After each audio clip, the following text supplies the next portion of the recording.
Hey, how's it going, people? Today, I'm going to be taking on a fun challenge where I'll be cloning the front-end landing page of a popular Web3 website called 1inch.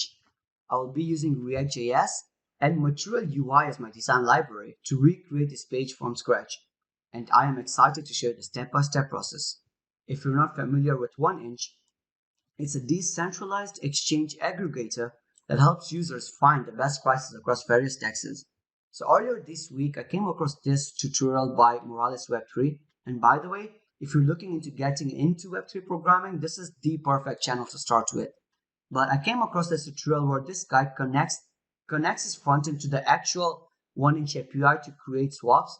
And I thought, yeah, it'll be a good project for my portfolio as well. I went over to the 1inch website, and their website is mind blowing. It's amazing. They have some animations here and there, for example, like the lightning up there, the moving horse, some background animations as well. So if you scroll, you see the trees move behind, in front of the mountains.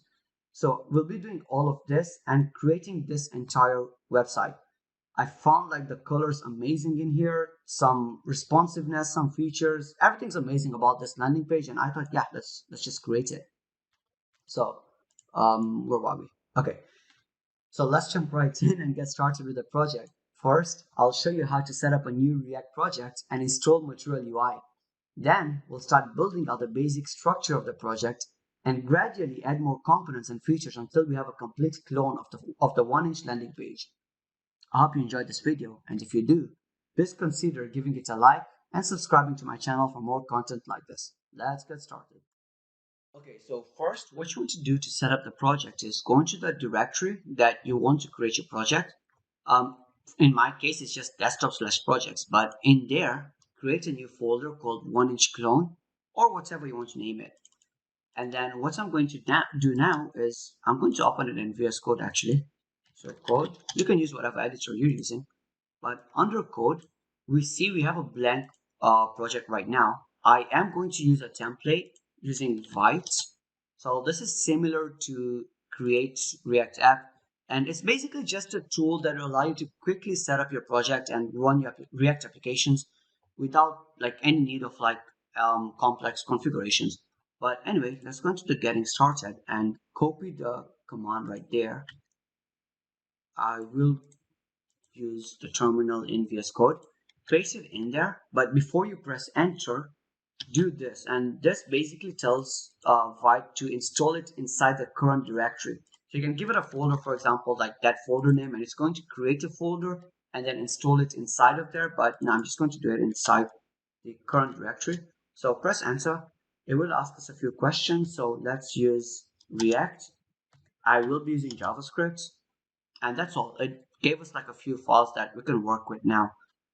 Next, what we want to do is do an npm i, which will install React and some Vite and some other dependencies that's under the package.json. So these and that, right? And once it's installed, we can run it. So actually, before I run it, I will just install every other thing that I'll need as well, right? So let's use Material UI.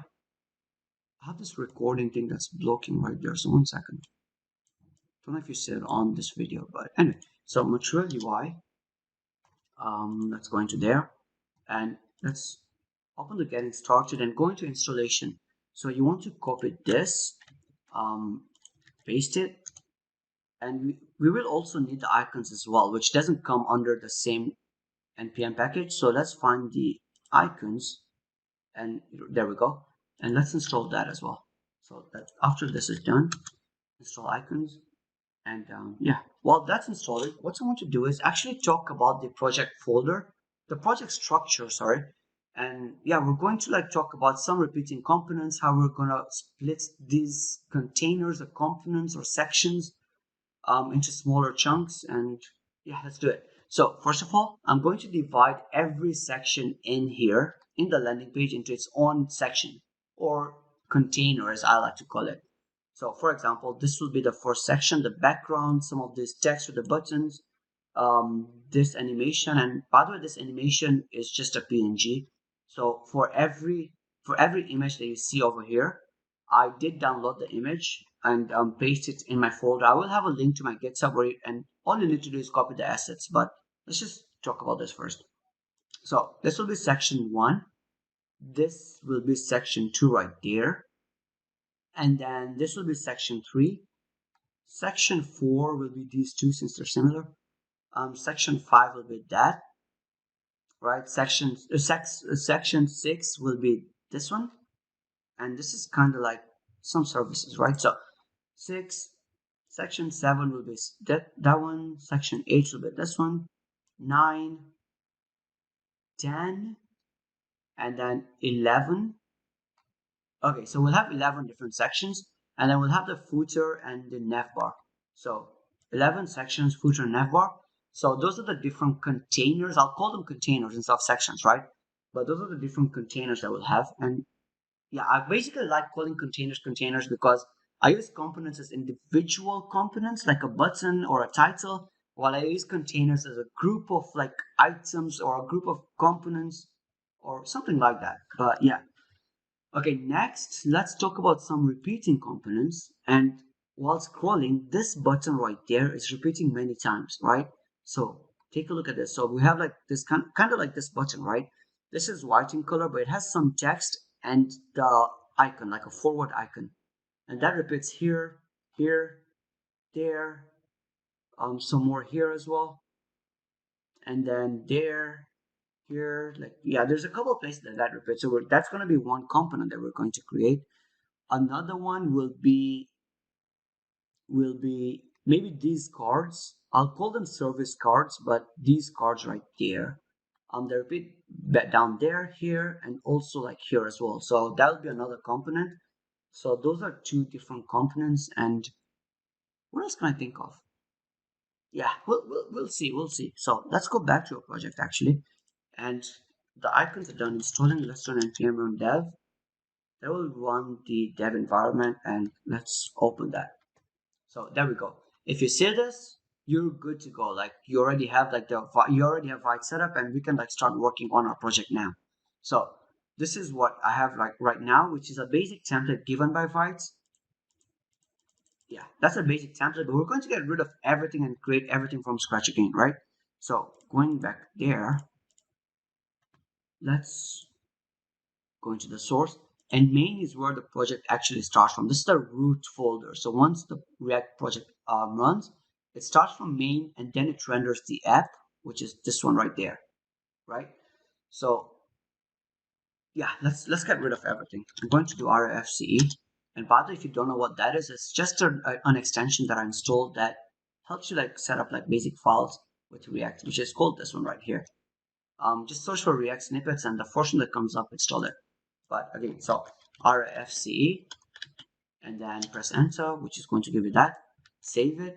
So we have a basic React app with just the app text in it. I don't think I'll need the app.css, so let's delete that. No, let's delete it. Inside index.css, we won't need any of that, so let's get rid of everything. Inside main, yeah. So this is our blank application. And one thing that I'm going to do as well is I'm going to stop the server. npm what is it called? React router DOM. And this is basically just a routing form application. It's going to help me route from one page to another. For now, we won't need to route anything. It's just going to be this landing page. But after this video, I'm personally going to be creating this as well. So when I click on the launch app, it's going to launch this page right here, and that's where I'm going to follow this tutorial right there. But we don't need that for now. I'm just going to set up the React router as well. But there we go. Let's run npm run dev again. Okay, refresh. I am going to change this title. So where does that go? Index.html. Let's just change it to 1-inch clone. Save. And then the SVG comes under here as well, React.svg. I don't have an SVG for now, so I'm just going to use the default one. But you can change it later, right? Anyway, I guess you can like find their SVG under their source and then copy that. But yeah, let's actually start now. So we have a basic blank application. What I want to do now is start with the main file and then slowly go into the app file as well. So under the main file, we will use Material-UI theming. So all our styling will come from Material-UI themes. We will create a folder for everything in there, and then yeah, actually, sorry, let's create the folders now. I'm kind of don't have this video structured, but let's just create a few folders. So we'll have components in our application. We will have containers in the application, and containers are basically sections, right? We will have pages. For now, it's just going to be a home page. We will have, what will we have? We have some utils where we'll store like our theme in there, maybe some more stuff in there as well. I'm going to explain what, but assets, components, containers, pages, utils. I think that looks good for now at least, right? Yeah, I think that looks good. So what I want you to do first is going to that GitHub. I still haven't deployed this to GitHub or saved it to GitHub, but going to the GitHub that's going to be in the description and copy all the assets and paste it in there. So revealing File Explorer, and then I have this here as well. So revealing File Explorer, I'm going to copy the images in there and paste it in here. And this is basically every single image, right? So for section 1, it's going to be all of these images. For section, I don't think section 2 has any, but every section has some images that I, again, got from their official website. And we're going to be using all of those in there. So get the assets in. Next thing that I want you to do is, again, if you want to like copy it, if you want to type it in, I'd recommend that as well. But under the utils, we are going to do something called add a file called content.js,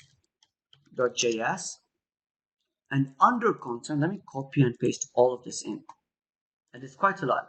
So the entire content of our landing page is going to be coming from this file right here, right? And this basically imports all the images that we might need and then just exports it. So it's easier to like just manage everything from one file. And later in time, if you want to find something, you can just like refer it from one file, right? So import all the images that we need and then export it. So for example, for section 1, we might have a title. So let me go back here. We have this title, we have the subtitle, and then we have a few images. So again, title, subtitle, a few images. For section 2, we have some items. So that's the items, right? 1, 2, 3, 4. We have like these items. We're going to look through it, and so on and so forth. So for every section, I've just copied and pasted everything that we might need. And all we're going to do is just refer to these objects and fill in the blanks kind of thing, right? For every single section. So, yeah, until section 11 and then the footer. And yeah, I'll explain everything when we go there, right? So save that. Next, what you want to do is set up the theme for this application with Material-UI. So again, let's start from the main now, right? So let me close index, let me close main, and sorry, the CSS, and let's just start from the main. Under the main, we will use the theme provider that Material-UI gives us. So theme provider, okay, surround the application with that.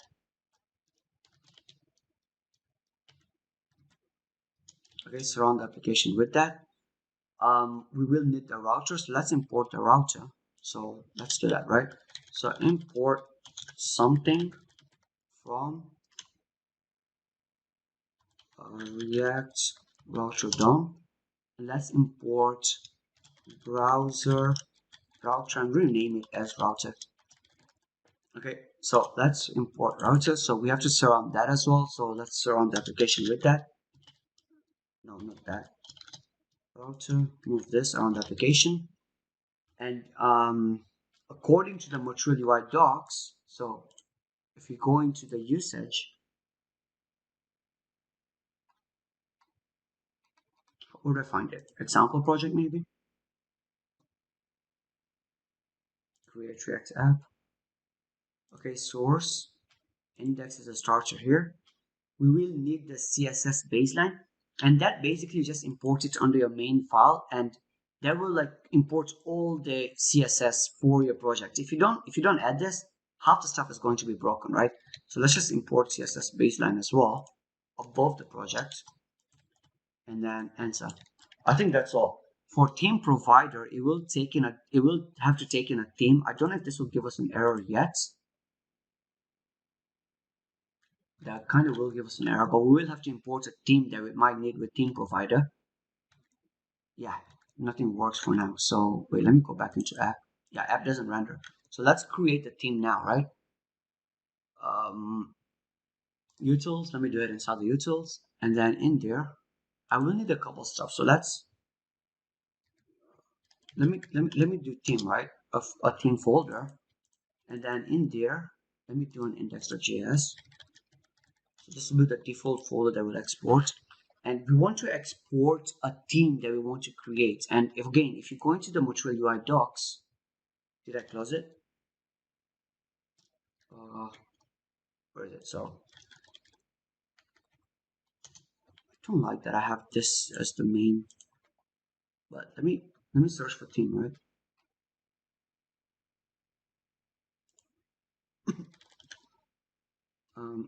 Wait, MUI theming. Okay. And under there, you can create a theme. You can give it a dark mode, a light mode, and then create a theme. And it takes in a few objects, right? And if you want to look at the object,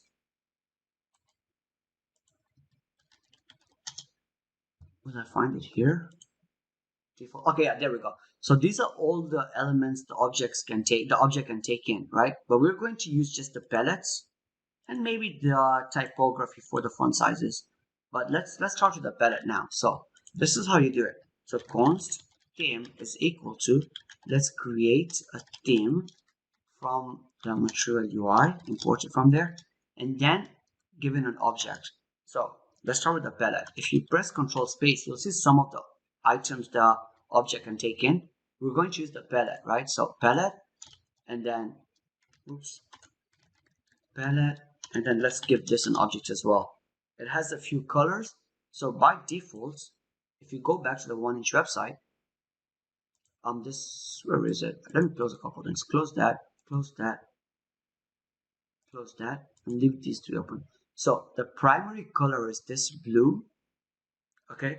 And then the background color it's not black, but it's a really, really dark, I think blue, but it's like almost towards black, but it's not black, right? But I have all these colors, and what you want to do is, let's start. So under the palette, let's give it a mode of dark, right? Since the website is in dark mode, okay? And then we will give it a primary color, which is the primary again has a couple like elements it can take in, but the main primary color is hash 2f 8a 8a f5. That's the main primary color, right? And then the other thing that we might want to change from the default theme, so whatever you don't pass in, it will revert back to the default, but whatever you pass in will override the default, right? So background, let's change the background as well. So we want to change the default background. Actually, let me just copy and paste all of this. Copy, paste.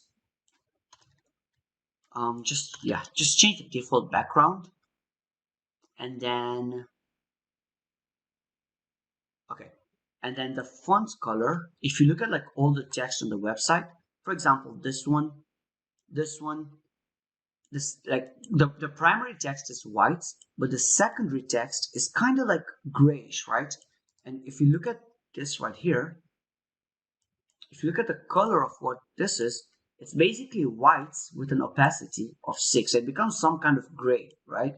But that's the color we're going to change it to. So let's go back into theme, and then let's change the default text color to, and we just want to change the secondary, right? The primary will remain white, but that's going to be RGBA 255, 255, 255, which is white, and then 0.6. So kind of like a slightly lesser white or more gray, right? And save that for now, and let's go back into our main and import the theme. So if you go back here, what do you want to do? So we want to given a theme, and let's import that theme that we actually just created. It doesn't come out, so let me just import it manually. Import theme from source utils theme. There we go. So since the theme name, the file name is called index.js, you don't have to specify index.js unless it's called something else. But if you just give it the theme folder, it's going to search for the index.js automatically and give it the theme. So let's go back to our website and see what we have. So let me refresh. Oops, we have an error. Let's take a look at what the error is. Theme does, oh, we didn't export it actually. So going back there, under the theme, let's actually export the default theme. There we go, save it, and then let's go back to our website, and there we go. So now the website is dark. It's the same background color as this one, and we do see that app that we had earlier inside the app.js. Okay, so we've set up the theme. Another thing that you might want to copy and paste is what I'm going to do right now. The font sizes, the default font sizes for Material-UI. For example, a header 1 is a lot bigger than this. A header 2 is again a lot bigger than this. And the font sizes are slightly different. So I kind of modified that into the theme as well. And I'm not going to type it all in. So I'm just going to create a new file in here called typography.js and paste in all the different like stuff that I could match, right? So for example, the fonts family, it's slightly different. It's not the one on the official website, but the font sizes, the font weights, for example, there's like different variants of the fonts as well. So we have the default font, which is body 1, a slightly smaller one, and then we have the header 1, 2, 3, 4, 5, 6. So you might want to copy this or type it down again if you want. But yeah, create this, and then what I just did was, again, go back into the theme, and remember, it takes in a palette, but it also takes in something else called typography. Okay, and I'm just import that typography into here. So I don't have to like copy all of this and paste it in there. So I just like separated the file. It becomes easier. So let's import that typography. So import typography from typography. Save it. And you won't see a difference yet, but the font sizes and stuff for every header and caption header, maybe some of the bodies as well have changed. But anyway, that's all we need to do for the project setup for now, at least. Yeah, we've set up the project with Vite, copied the assets in, created all the contents that we'll need for the landing page, finally created the typography, and what else do we need? Let's finish up with app.js as well for this section at least, right? So with app.js, what do you want to do?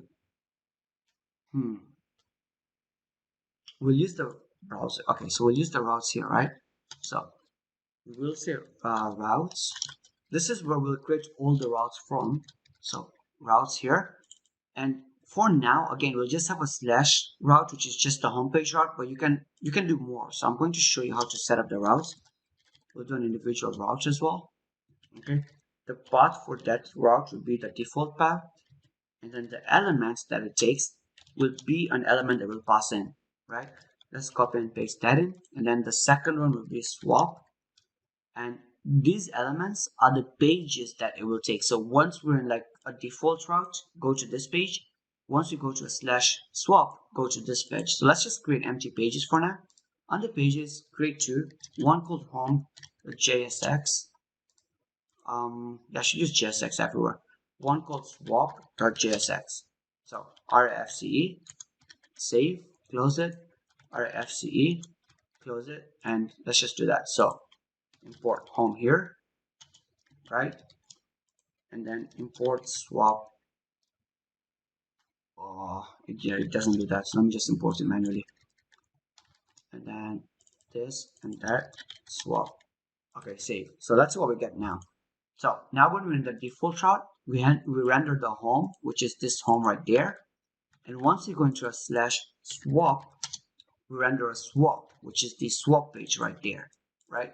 Again, I won't be using swap, I'll just be using home.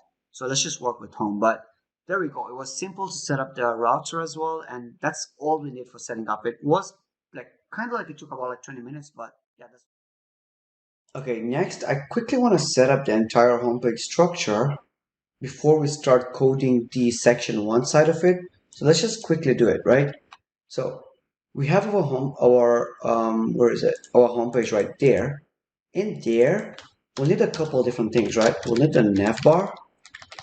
Okay, we'll need what do we need? We need all the sections. So remember how we have sections 1 to 11, right? And finally, we'll need the footer.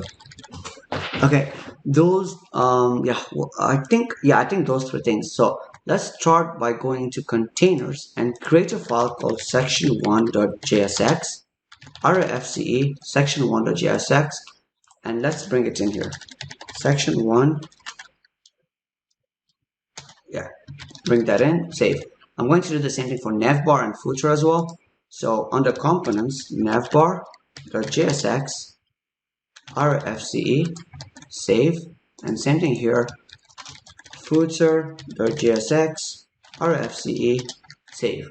So let's import that back here again. Navbar, save, and then footer, save. You know what? I'm kind of thinking I'm going to do all the sections. I'm going to create files for all the sections already. They're going to be kind of empty, like all they'll have is just this in there. But I'll do that for all 11 sections imported, so we don't have to keep doing it like every time, like we move to the next section. So pause the video right here, create all the sections, and come back here again. Cool. So I created all 11 sections, and let's import each of them into our home again. So we have section 1. Let's do section 2. And again, I'm going to pause the video and just complete this just to save time. All right, section 11. So imported every single section, 1 until 11. Let's save and see what we get. Back here. No, back there. Right here. So we have the navbar. We have section 1 until 11 and the footer. So make sure you have all of this in. And I'm just going to clean up everything by closing it all and just opening section 1 because that's what we're going to work on next. So starting with section 1, which is this part right here with the background until there, okay, with some of these images like one on top of another and this item right there. So if I open Paint, let's just picture how it's going to look like, right? Oops, square. Okay, we have the main like div in the outer side, which has some kind of a background on it, right? That outer background that doesn't move when you scroll, right? And then we have another div that has some of the other picture elements like the trees, the cliff, the horse, and that's probably, yeah, that does move when you scroll. And finally, we have another element, okay, that's all it is this content right there. Okay, the title, the subtitle, and 3 buttons. Now, what I'm going to do is I'm going to have the outer element as positioned as relative and the inside elements as absolute. We'll see how we're going to code it, right? But let's actually start coding this. So going right there, okay. I'm going to start with, I guess, the content first, right? And then we're going to do the background next. So let's actually divide this into a couple of different things. We'll have the main background, okay, and then we will have the outer, or maybe like, what do I call it? What do I call it? The background elements. Okay, and finally we'll have the content. Cool. So 3 different things. Now before I actually start coding this, I want to talk about 3 Material-UI components. One is called a box, okay, another is called a container, and the third is called a stack. Now, if you're watching this, you probably know HTML and CSS maybe, but you do know what a div tag is, right? Now, each of these are basic div tags with some different slightly elements or like slightly different properties. A box is simply a div tag. Okay, so if I replace this by a box, it's simply a div tag that gives us a prop. And the SX prop is like the emotion styles, right? If you use, what is it called? Tailwind, you use class name and in there you put in all the styles. With emotion, you give it a SX object and give it the styles in there. It's kind of similar, but yeah, that's what Material-UI uses. So a box is basically a div that gives you the SX prop. A container is again just a div that adds some space to the left and right. So left and right, okay? Same thing here. So this is a container that has some spacing to the left and right, and it's aligned to the center, right? If you look at all of this, it has some kind of a max width. So if we do this, and if you look at this outer div, do you look at it? It has some sort of a margin to the left and right, and that's what a container is. Again, it's just an easier way to do it. Instead of styling every single div over here and giving it a width to the left and right, all we'll do is use a container that has a margin to the left and right, and it takes in a prop called max width. And the max width, you can basically set it to like a small screen, a medium screen, a large screen, an extra large screen, and we'll see it as we go ahead. Finally, a stack again is a div, but the difference is it looks kind of like this. It has a display of flex and a flex direction of column.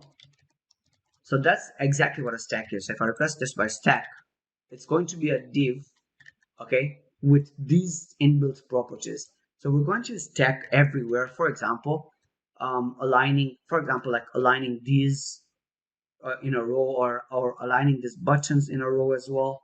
So, and having a spacing in the center, or maybe like aligning the up and down to match, or justifying the content to have equal spacing, and etc. You'll see like everywhere we go, we'll be using stacks. So keep in mind, we have a box, container, and a stack. Box is a basic div. Container has a margin to the left and right, and stack is basically just a div with a display of flags. Right, so I'm going to get rid of all of this now, and let's actually start. Okay, so I'm going to put the most outer element as a box. Okay, we're going to start with the content, right? So for the content, I'm going to use a container. Okay, and in there, let me just say ABC, save it, go back here, and there we go. We have a container that has a margin to the left, and it'll be easier if I add a background color. So SX, BG color, let's have it as red for now. Okay, so there we go. So you see, that's what the container is. If I just have a normal div, it's going to be different. So just a box is a normal div, right? It takes in the full width from left to right, but container has that. And you can give it a max width. Let's say I want to give it a mobile screen, which is XS. That's going to be the maximum width of it. And maybe medium, which is kind of like a tablet, or maybe slightly bigger than a tablet, but yeah, sometimes depends. But yeah, that's a medium, but by default, it's LG. So if you don't specify anything, it's going to be a large screen. So we're going to be using large by default. Okay. So first thing that I want to do is I'll remove the BG color later, but let's have it in for now. Just give it a height of 80 VH, which is like 80% of the screen. So from there to there, 80% of the screen. Okay. And then next, I think that's all we need. That's all we need. Inside of it, we're going to add the content. So we're going to add a stack. Now remember, stack is just a div with a display of flags, right? We're going to add a stack, and inside the stack we'll have the title. So let's do a typography, which is just a p tag or an h1 tag, depends. Variance of h1 now, and then we're going to add a title in there. Copy the same, maybe h2 for a subtitle, and let's import the title and subtitle. Remember, it comes from the content, which we have under the utils, and under the section 1 content, we have the title, subtitle, and some of the images that we'll use. So let me just copy that, and then do this on top. So const paste, bear with me, equals to section 1 content. Okay, and then let's remove these defaults that we won't need and align it. So we're importing all of these from, let me close that, from the section 1 content, right? So we're importing all of this, right? And destructuring it right there. So importing section 1 content and destructuring these elements out of it. So let's save and see what we get for now. There we go. So we have a one-stop access to decentralized finance that's kind of like this. And then we'll have some buttons at the bottom as well. So let's do another stack inside of it, which is going to have a direction of row, and we'll have 3 buttons inside of it. So button 1, copy paste. So 2, So just in case you missed it, this button comes from Material-UI in there, right? So save and see what we get. So we have button 1, 2, 3. Okay. And then what was doing it? Okay, let's center this. So what we're going to say is this tag, let's justify the content to the center. Okay, that didn't work, so I think it doesn't take the height of the parent element. So sx height inherit. Let me just say 100%. Oh no, wait. Height. There we go. So 100% or inherit will do the same thing. We'll take like 100% or inherit the height of the parent. So yeah, if you do that, it's the same thing. It'll work as well, right? So we have the stack. We justify the content to the center, so we're moving everything to the center, and then that. So let's work with the buttons next, I guess, right? Button 1, 2, 3. Now, since we have this button repeating twice, launch button here and there, I'm going to create a component of it separately under components. So let's actually do this, right? So buttons, so all the buttons will go in there, and then inside of it, we're going to call it a launch button.jsx. And then just to clean it up a bit, footers, and then maybe let's call this main footer, and then let's do one more folder, nav bars, and move this in there, and let's call this the main nav bar. Okay, save. So just cleaning this up a bit, right? Going back under the home, save this as main and main. Save it so we don't get an error, hopefully. No. And let's work with the main button now. So which is the launch button. Let's do an RFCE. Okay, launch button. I'm going to use the Material-UI button, and inside of it, let's do a couple things. So a variant is basically the kind of button you want to use, right? The default is text, which doesn't have an outline or a background. Okay, so for this one we need a background. So let me go back here. We need a background, so I'm going to say variant equals contain, which is the one with the background. Sx equals to, we need a border radius of 4, and then maybe if you want to pass in some custom styles as well, let's do that. So sx as a default, and then maybe more props as well. So props. Okay, so if you have any style that want to pass in as props, let's just do that. No, wait, not this. Sx here, and then if we have any other props, no, well, what am I doing? So props, there we go. Okay, and then the launch button is going to be called launch dApp. So launch dApp, and it's going to have an icon. So let's try and find that icon, right? Arrow. Let's use that one. Copy, paste, and then do that. Save. Let's bring it in. So under section 1, let's replace the first button with a launch button. Let's save it. And so we got. So we kind of get that. I guess we might have to fix the height. So the height of this button is 58 pixels. So let's give it some styles, right? So styles height equals to 58.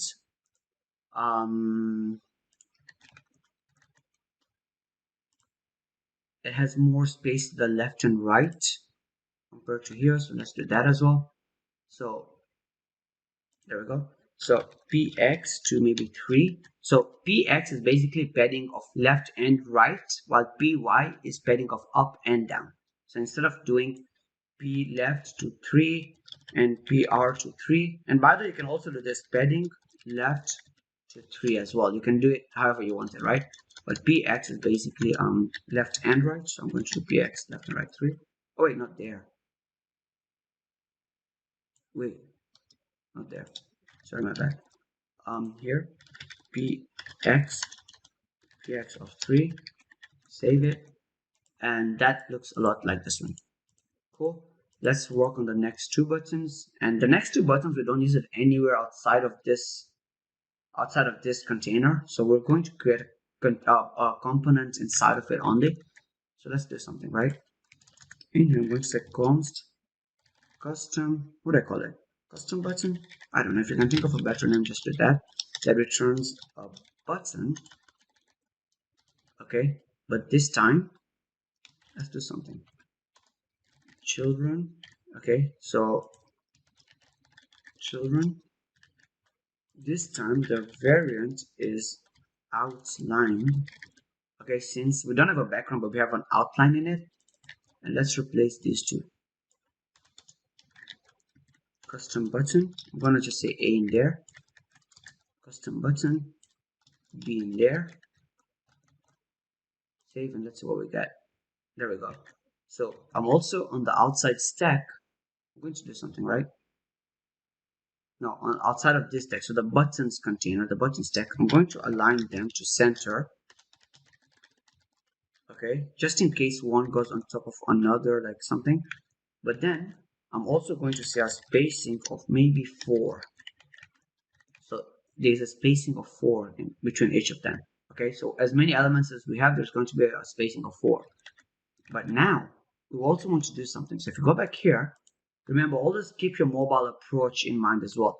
When we go into a mobile screen, they are aligned horizontally, sorry, vertically. When we go into like a small screen or a higher, it's aligned vertically, right? So let's do that as well. So when you right there, so the direction, okay, when we are on a small screen, you align it horizontally, but when we are on a medium screen, you align it raw. So if I say medium and I don't specify large and extra large, this is going to be the default. So anything small and above goes to column, and anything medium and above goes to row, right? So if I go back here and do that, you're going to see once we go into a smaller and small screen, it's going to be that, and this is going to be that. Cool. So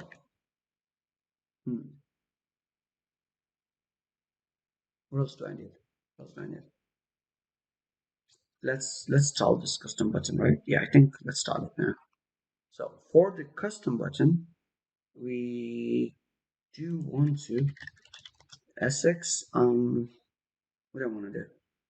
How do I want to style this? So for the custom button, I can give it a border radius, just like the previous one, of 4. And then the color, instead of it being blue, I want it to be white. So the color is equal to text.primary. So take the text color, and remember in the theme, the text has a primary. If you don't specify it, it takes the default primary, and the default primary is white. So for the secondary color, it's a gray or slightly white, lesser white, but a primary color is white by default, right? So let me close this one. In here, okay, so text primary, and also the border color should be a text primary. Let's see what we get some now. The height should be 58 as well. 58. There we go. Yeah, I think we're almost there. And again, the padding inside of it, px to 2, it should be similar to the other one. And there you go. Now we just need to give it the children, the content inside of it, right? So let's start with the first button. For the first button, you'll need an icon, okay, which is the Apple icon, right? The Apple. So let's find the Apple icon. Copy, import that, and while we're at it, let's just find the Google icon as well. So what did I search for? Google. They don't have this one. They don't have that one. That one. Play Store. Yeah, I don't know. I think I like the Google one more. Maybe you can like get the image from Google, as in like an image from Google of the Play Store icon, and then import it. But I'll just use the material icons for now. Okay. So let's start with the Apple icon. So first of all, what you want to do, we're in this first button. I'll use the Apple icon. Okay. Let me save that and see what we get. We get that, which is kind of small. SX font size to maybe 28. No, that's even smaller. Maybe 32. That becomes bigger, I guess. Yeah, we can use that one for now. Maybe 34. maybe 34. Let's stick with 34 for now.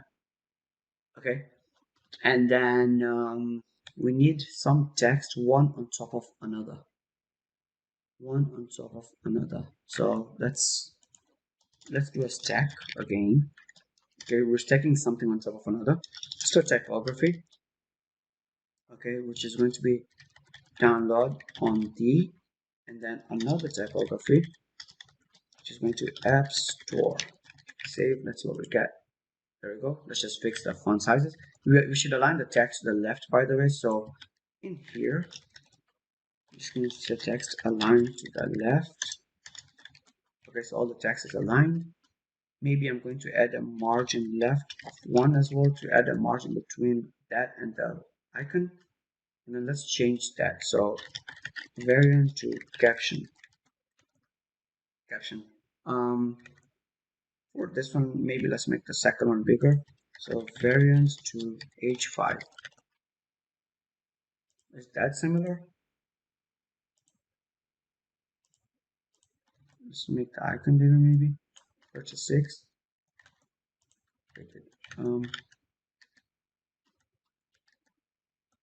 Okay, and then maybe spacing to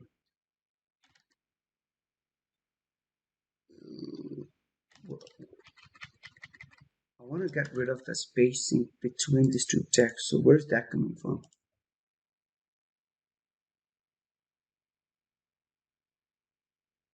I guess there is no spacing then.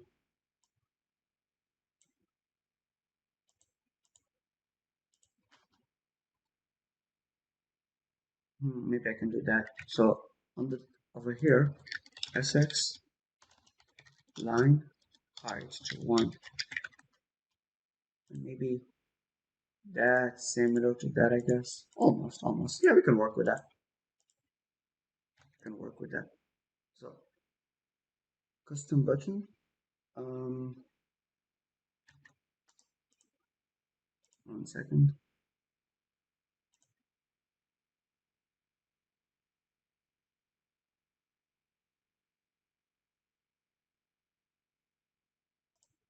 So I want to move the button to align to the left. So what I might want to do here, justify content to the left. Let's refresh.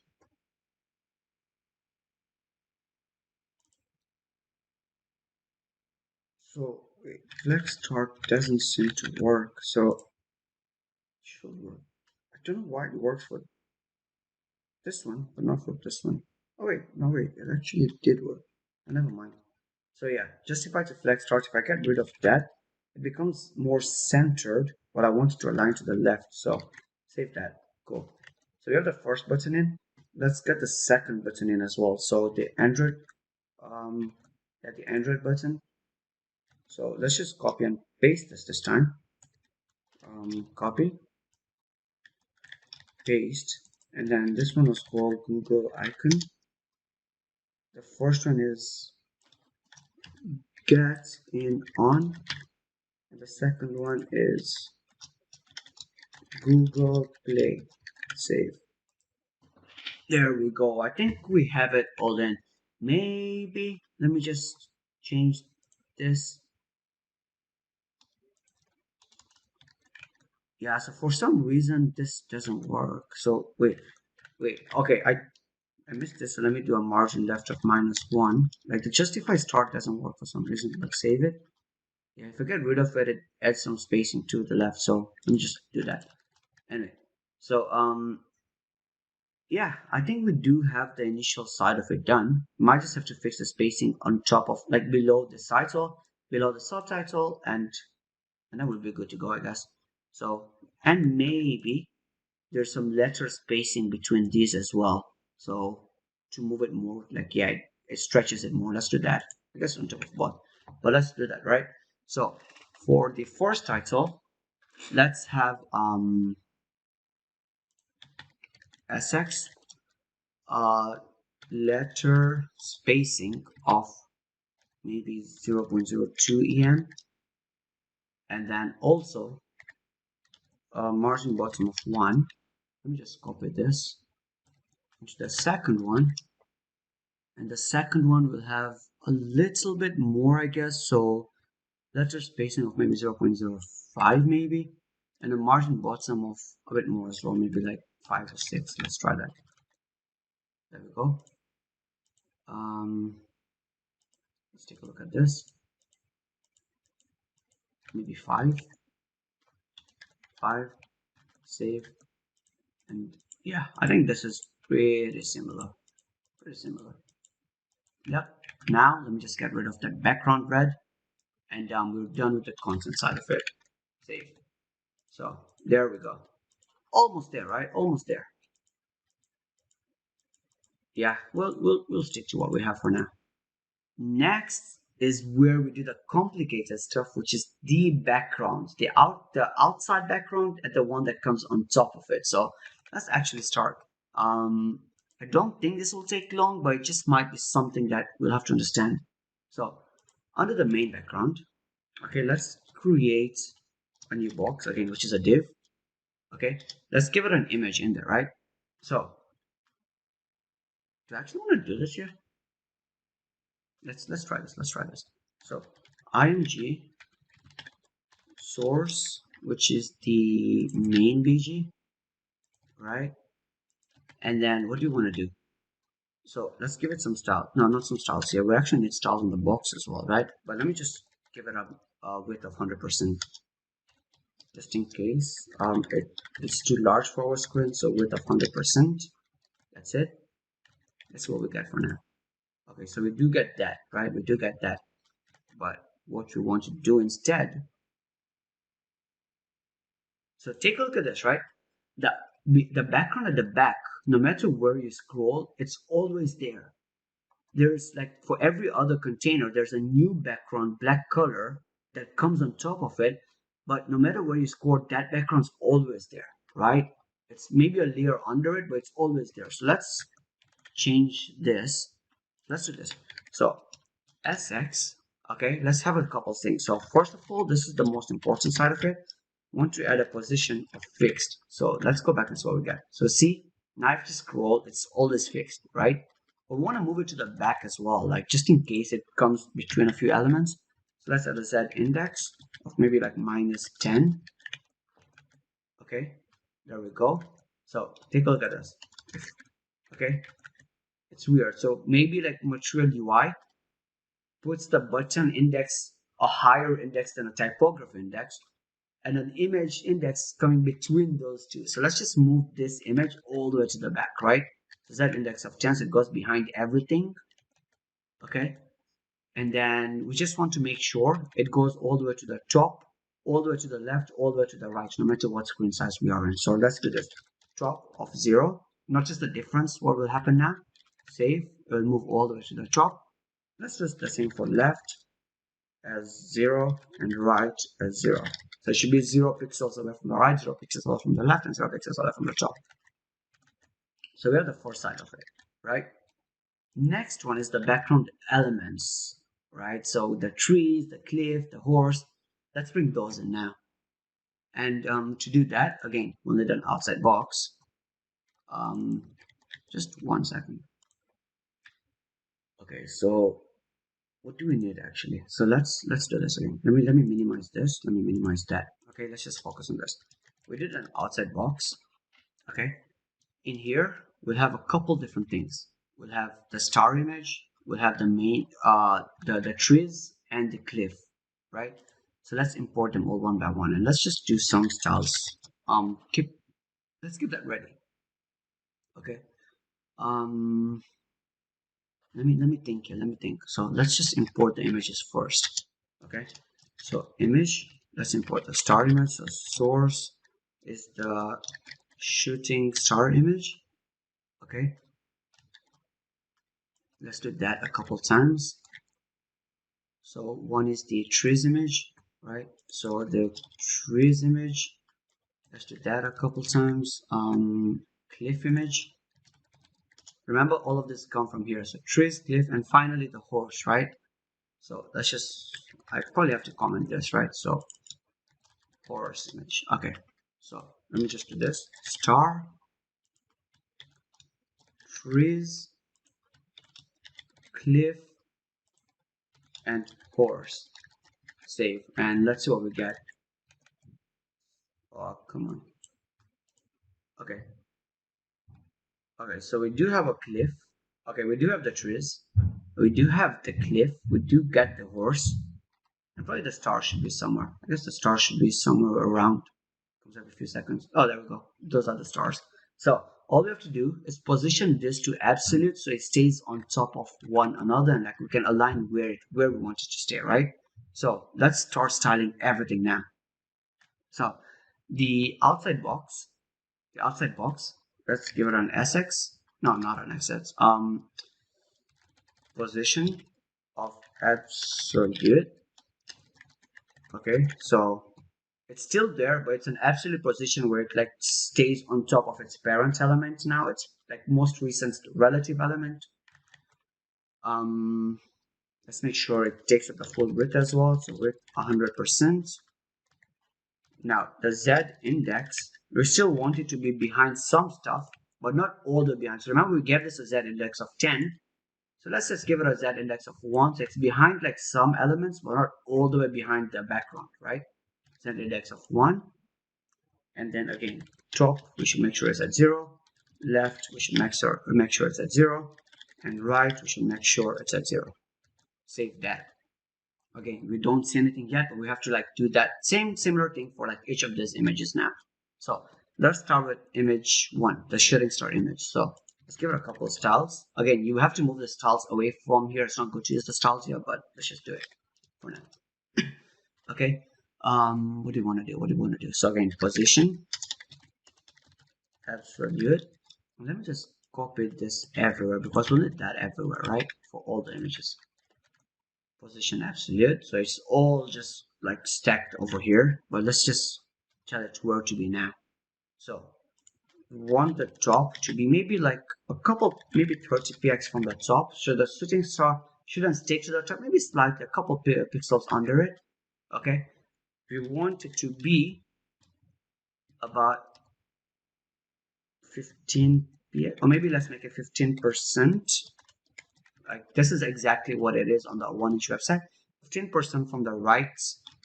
Okay, so now let's take a look. It should be somewhere on the right side.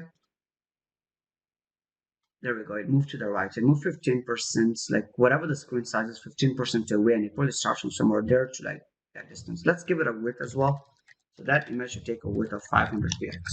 Okay, no matter what screen size, let's take it as 500 px. So it shouldn't be like from here all the way there, which is the default image size. A maximum width of 500 pixels, so somewhere there. Okay, fine. Let's do the trees next. So one thing that I want you to notice here is when we go into a smaller screen, the trees are disappeared. Like the trees, they only use it when it's like maybe on a medium screen and larger, right? So Material-UI has a hidden component, right? It's called hidden that you can import, and let's surround this with hidden. And what we want to say is we want to hide this component if we are under a medium screen. So if we're under a medium screen, hide whatever is inside of it, right? So let's do that. So medium screen down, hide it. But for the bigger screen, let's just focus on the styles for now as well. Okay. Again, let's make sure it takes a full width this time. Okay, from left to right. Let's go back here. Left to right now. Okay. If you don't give it a full width and the image is bigger than the screen size, it will like extend even further out. So let's just give it the width of 100%. That's from left to right. Okay. And then again, make sure the right is at 0, the left is at 0. But this time we want it to be at the bottom of the element, right? At the bottom of the element. So bottom 0. And then save that. So it's at the yeah, you won't see it now, but it's at the bottom, but we'll fix that. Right? Actually doing it, yeah, I think we're doing it at the bottom of 0. We'll fix that.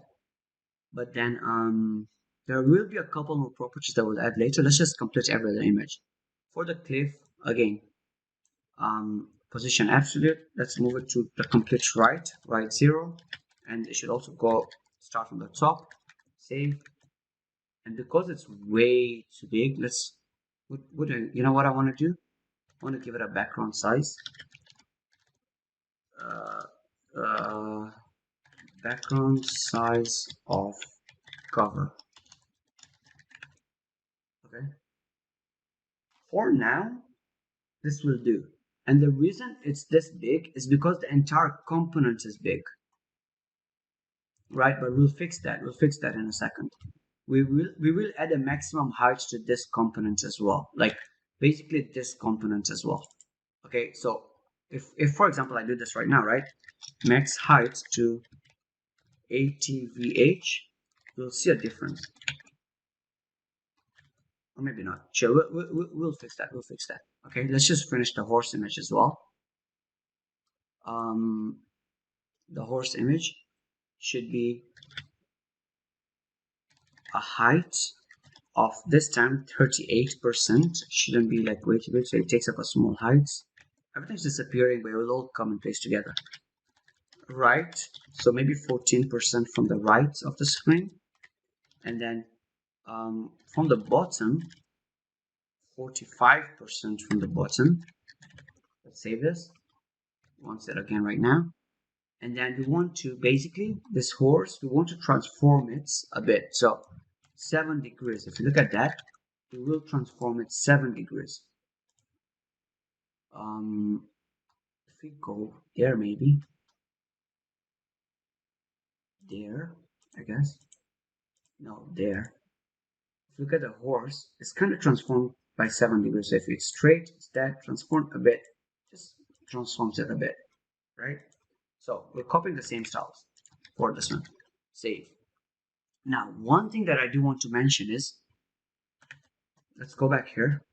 These images are way too big, and we want to fix the size. And we want the size of this, the elements container, to be similar to like this size right here of this container.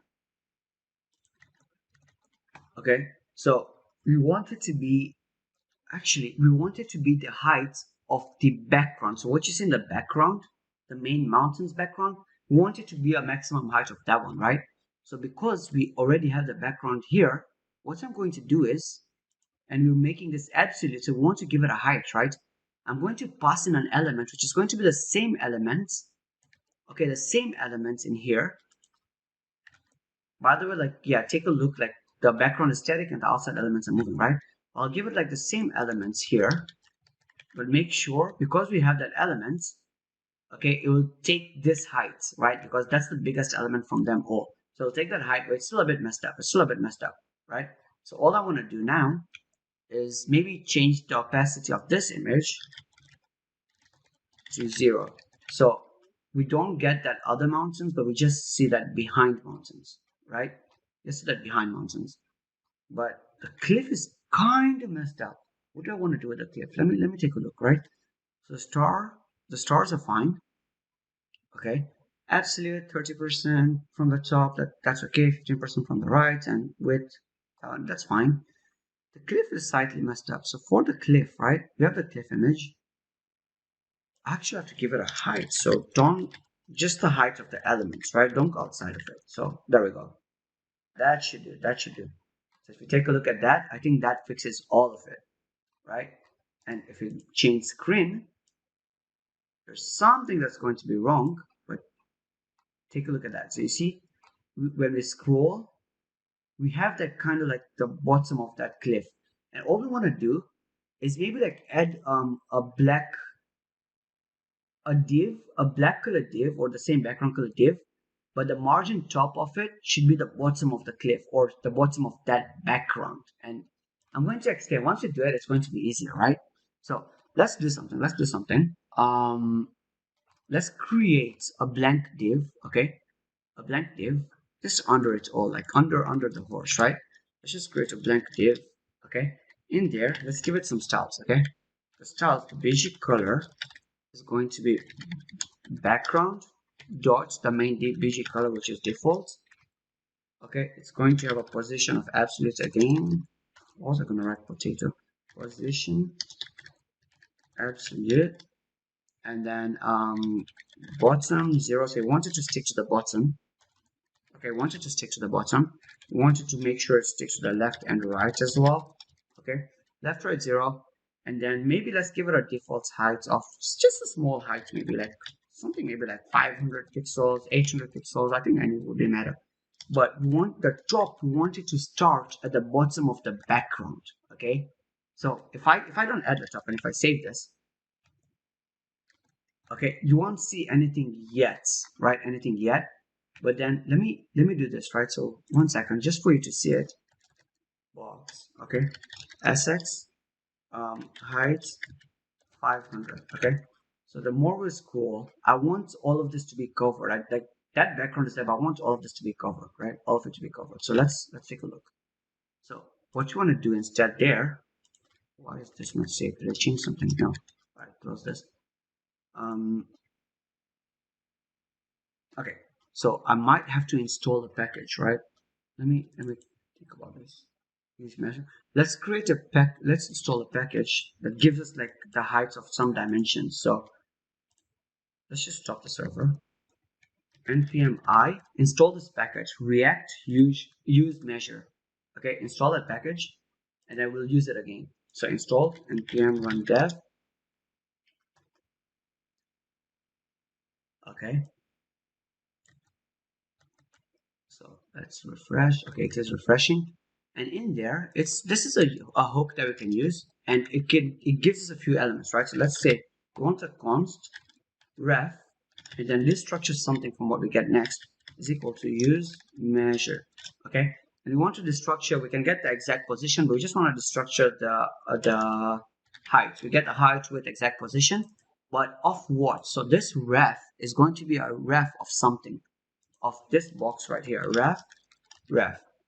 Okay, and then for that element we want to give it a top of that height. Save. Wait, first of all, this should be that, right? bg color, background at default. Okay, position absolute. Wait, where's the box one? Where's the box one? Oh, okay, no, wait, it did work. It did work. So see now, like when we scroll, we want that box to like take over that background, right? So this is what it will look like now. So we have the basic box. If I change this to red, save, you'll see that. So I kind of just want a box to like cover the remaining side of the background. And if I get rid of this, rid of it, see what we get. So I just want to add a box that starts from the bottom right here. So box, bottom, and there we go. And I am guessing this should be fully responsive. So if we make this responsive, it kind of is. We might have to fix a couple things. Might have to fix this typography next. So let's actually go into that. And we want to make this text responsive. So on a smaller screen, make it slightly smaller. Same thing with this, and make the buttons wide as well. So let's do that next. Okay, so what I want to do in this section is create a responsive text. One, so if the screen size is smaller, make the text smaller as well based on the props we give it. And then to finish off section 1, maybe add some spacing on top and make the buttons full. Like on a smaller screen, make it full width. So something like this maybe. So when we're on a small screen, okay, add some spacing on top, right? And also the button should be a full width. And that will finish off section 1.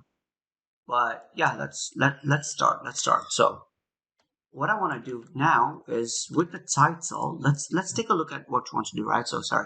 So let's say we give it a typography of a variant. Right now, a variant can be a string, right? It can be a string. But what we can do instead is I want to create a component, a custom component that can either take a string or an object. And an object will be something like this. So an axis can be maybe an H6, while an MD can be maybe an H2, and maybe an LG can be maybe like H1, etc. So right. So an axis, SM, MD, LG, LG, and XL, right? So those are the kind of props you can take.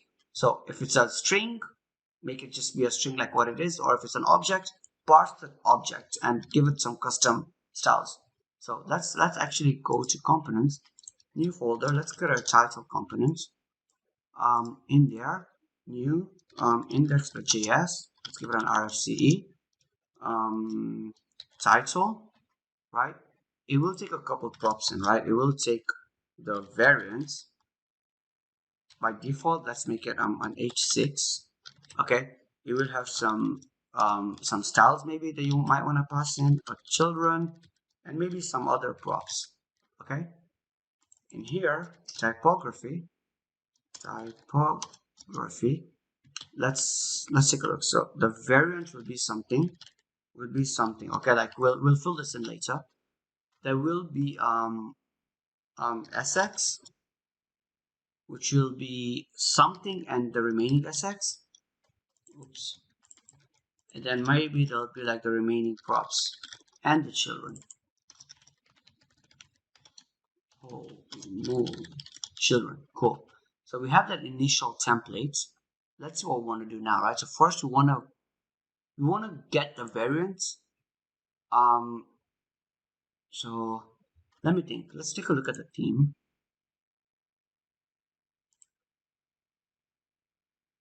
One second. So let's do this, right? Wait, what? No, not here, not here. Let me close section 2. Let's go back here. So let's actually parse the variants, right? So what we want to do first is const the variance, and we want to check on something. Okay. So if the type of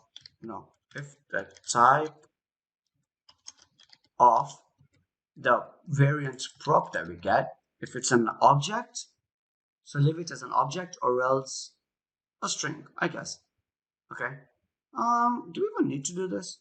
No, we don't need to do this. So we actually need a component, right? So components, okay? And bear with me for a second. So now we're saying if the type of variance is equal, so if it's not equal to object, let's do something. Let's just give it the basic variance, or we do something else, okay?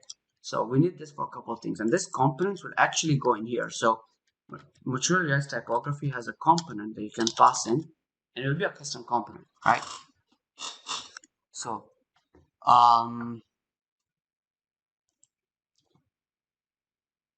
wait, first of all, this is an object. Why was that a big int? Sorry, my bad. So if it's not an object, just leave it as a string. Just pass in the string, or else let's give it a component, right? As not a component but custom thing. Now remember, because we do something like this, right? An XS first, MD first, we'll have to start from the biggest number going to the smallest. And bear with me right here. So you might want to do variance dot XL. So if it's an object, we want to pick the XL first, and then we want to pick the LG next, and then we want to pick the variance dot MD. Let me just do that. SM and XS. Okay, and if we don't have any of that, just give it an H6. Cool. So this is the custom component, right, that we'll want to pass in there. So that's basically just the header. Is it a header 6, a header 2, a header 1, depending on what it is, right? And this is the important part. We need to fetch the styles as well. So let's create one more thing. Okay, variance styles is equal to, so let's do the same thing. If it's type of an object, okay, let's do something. So let me do the object. Okay, so if it's not an object, let's just do the basic variance. Okay, but if it is the object, let's do something in here, and I will pass this variance styles to, I'll pass it in later. Okay, let's do something in there. Again, we want to do the same exact structure, not exact but similar structure, and I'll copy and paste this in. That looks kind of like that, just to explain it easier and make it faster. So okay, if we pass in an XL, this is the structure. We want to go XL first, LG next, MD next, SM next, XSS next, and same thing for each one of them. So if the variance style, if you only give it an XS object, it will only pick the XS. If you want to give it an SM object, okay, like only like start from XS to SM, like small to big first, and this you'll see how this turns out later, right? But let's give this in here, right? So we want to say the typography of this will be So if the variant style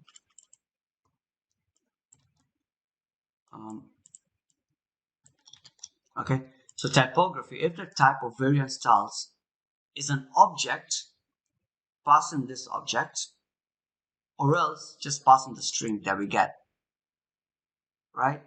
And let's save this and see if we can actually use it. And first of all, I want to do the JSX. The JSX, and let's see if this will work. If not, we might have to change a couple things. But going back to section 1, I will change this title to this title now, and then it does not also fill right there. But what I'll do this time is I'll pass in an object, okay, and I'll say if it's an XS screen, give it an H3. If it's an SM screen, give it an H2. If it's an MD screen, it should be H1. So now, if we don't get an LG or if we don't give it an XS or sorry, an LG or an XL, it will pick the most recent one, right? So let's save and see if this actually works. Go back there. The bigger the screen, the bigger the text. There we go. That worked. That worked. The bigger the screen, the bigger the text. Yep. All right, and let's do the same thing for the second one now. So title right there. Okay, and for the subtitle, I want to do something similar as well. For SX, okay, what I want to give it? So XS H4, just one lesser than each of the above. SM H3 and MD H2. Save. Something's not right. Oh no, this should be the variant. Sorry, variant. Save, and then there we go. There we go. So the smaller the screen, the smaller the text. Right? And is it similar here? Smaller the screen, smaller the text. I guess maybe what I want to do next is the font size, the font weight maybe of the title. So right there, I will say, because it's a title, it should have a slightly higher font weight. So font weight would be, let's do string literal. It will be either the string.font weight if you do give it a custom weight, or it will be like 600 important.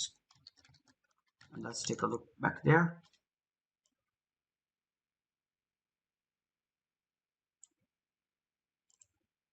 I think this is fine. Maybe just okay. So lastly, the last thing I want to do is back in section 1. I can maybe just give it a font weight of 500 to make it slightly more like a subtitle. And let's go back there. So yeah, exactly what we want. Exactly what we want. There we go. So the smaller the screen, the smaller the fonts. And yeah, finally, maybe some spacing on top of this and full width buttons. But finally, what I want to do is add some spacing on top to finish section 1 and make the buttons full screen, similar to the original website. So more spacing on top and a full screen. Sorry, full width button. So let's get to it. Let's get to it. So I will want to import the theme. Const theme is equal to use theme. Okay, and then I'll also want is to check is small screen is equal to use media query theme dot breakpoints dot up md. I think that's the correct syntax. But basically, these are hooks, and use media query. It's just going. It takes in a true or false value, and this value we're checking if the current screen size is md or up. And depending on that, it's going to give us like a small screen answer. So to make this full width under the buttons, under each button, so button 1, button 2, and where's the third button? Button 3. We're going to say full width. Now full width is an inbuilt, like it's a prop that Material-UI buttons take as well. And yeah, it's full width if it's a small screen, right? Let's save that and see what we get. Nothing happened. Did I not import this media query? I did. Use theme. I did. Console.log. Save. Oh wait, no. So I want to do it if it's under. Yeah. Okay. I want to do it if it's under a medium screen. So if it's a small screen, it should be like if it's under the medium screen, right? But the other two didn't. I guess I know why the other two didn't work. Under the custom button, let's do this remaining props, and we can pass in any remaining props as well. Save, and that should work. But yeah, I don't like the aligning. So yeah, I think this is good. This is good. So big screen, it looks normal. Small screen, it changes, and the title changes. And finally, let's just add some space on top and make it match this space right there. So back down there, maybe under the container, the main container of the content, I can say something, right? So empty, maybe 8. So margin top as 8. Yeah.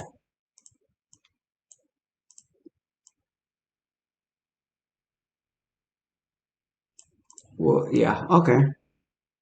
What about big screen?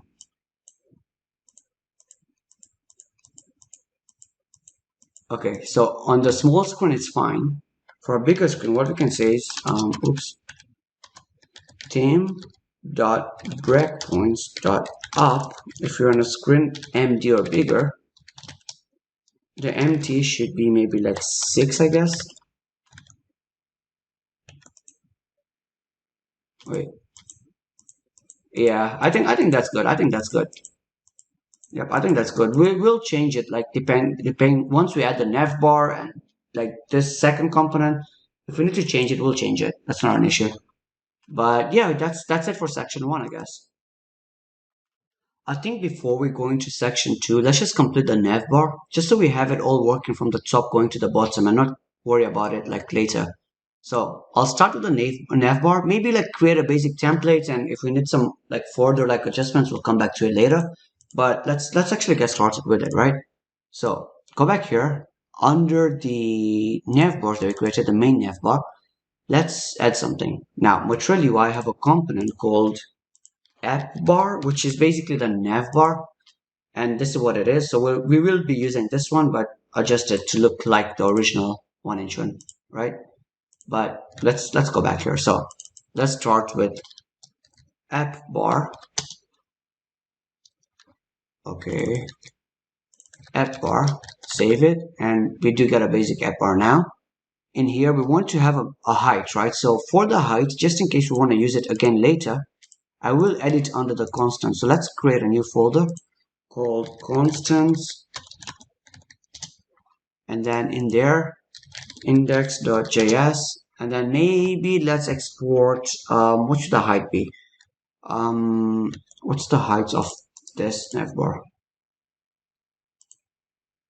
72 px. So let's export 72. So export const navbar height as 72. That's going to be the default height, right? So we can import this, close this, and then back here sx, let's say the height would be, do I even need to do that? No, I don't need to do that. I can just say that for height. I could not import. Come on, did I not export it properly? Export constant. Yeah, I did. Oh, it just came now. Okay, navbar height. So let's go back to our website now. Okay, so now it's the height we want it to be. Let's get rid of the background next. So I will say bg color. Let's say transparent.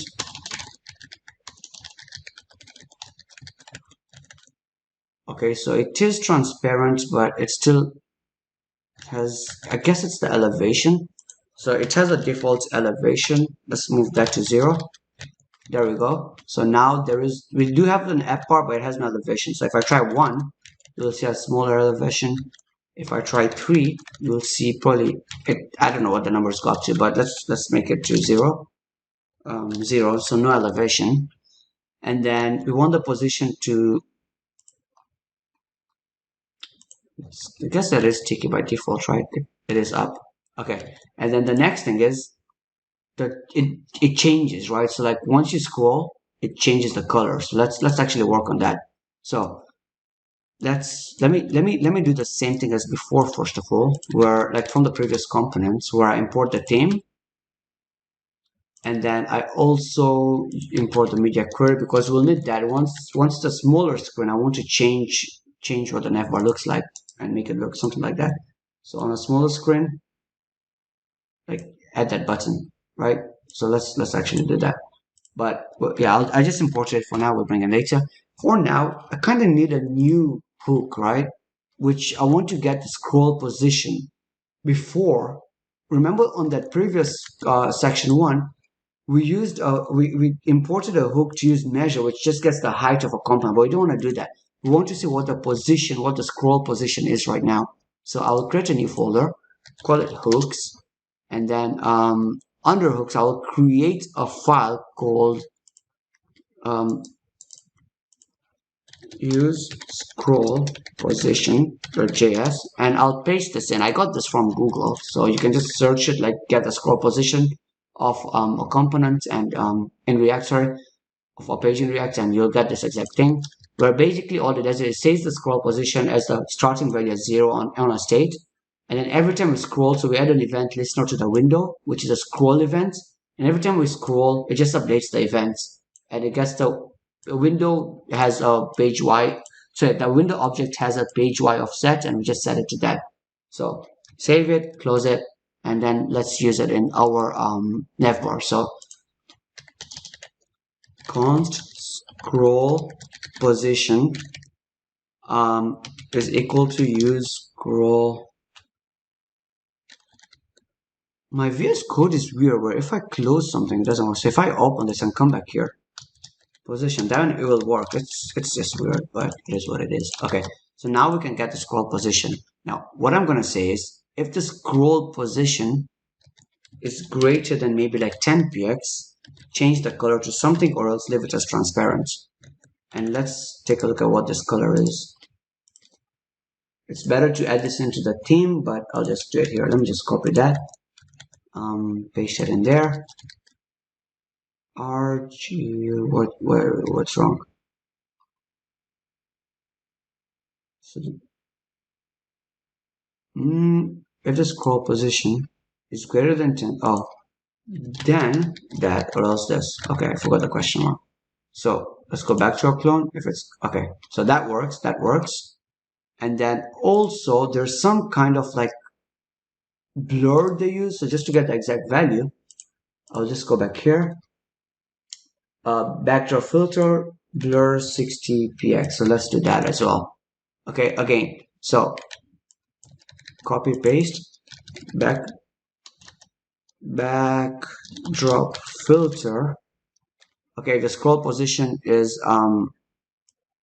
greater than 10, then just do that. So I'll just say if the scroll position is greater than 10, then set it to 60. Save. Okay, that's exactly the same exact navbar. And then, I might just want to add some padding on top of it as well. So maybe a small padding. So py, as in just around it up and down. So py1, just so we're not sticking all the way up. Fine. So we have the basic navbar there, right? Now we have to do the content inside of it. So for the content, if you go back here, if you take a look again, we're using a container to add some spacing on the left and the right. So let's do that now. So container from MVI material, close this. I do not have an error. Yeah, I do not have an error. Container, and then I need the logo. Okay, inside of it. I'll probably use a stack inside of it to put everything side by side as well. So stack. Okay, and then inside of it, I need a logo. I need the links, and probably towards the end, I need the action button. So let's add the action buttons. Okay, save. All right, so let's start with the logo. So I will remember back in our content, I did not actually add the nav bar into the content, so I'll just import it directly here. So I think I should just do it here, right? So let me just do it here. What do we need for the nav bar? Nav bar, import logo from assets slash images slash, I think it's not inside the folder, so logo.svg, and then export const. It would be better to just do logo, but just because we might want to use it multiple places, but I'll just like do it in here. Navbar content is equal to, and then the logo. Save. Let's import it into the navbar content. Import logo from no, not import, sorry, const logo is equal to navbar content. So we got the logo, and let's start adding the logo now. So starting with the logo, img source logo. Let's see what we get for now. Okay, it's really big if you see it in the background. Let's add some styles. So I want the height to be 100% of the parents, 100%, and then object fit to contain, just so like it maintains its aspect ratio. And that did not work. That did not work. Wait, width 100%. I guess I'll have to probably set the height and width in here as well, the stack as well. Wait, I think that should normally work though, no? Okay, probably not. Probably have to set the max height and width. But wait, let's just work on the parent styles, right? So for the stack, oh, I want the direction to be row. So just to put everything side by side first of all, and then I'll align every item to the center so they don't look crooked. And just in case they overlap, so flex wrap is equal to wrap. Hope no errors. Refresh. Let me just add something here just to see if I actually do that something.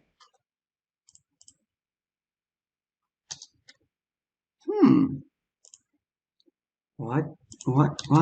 Where did everything else go in? If I do this, then here, do I get like, oh, come on.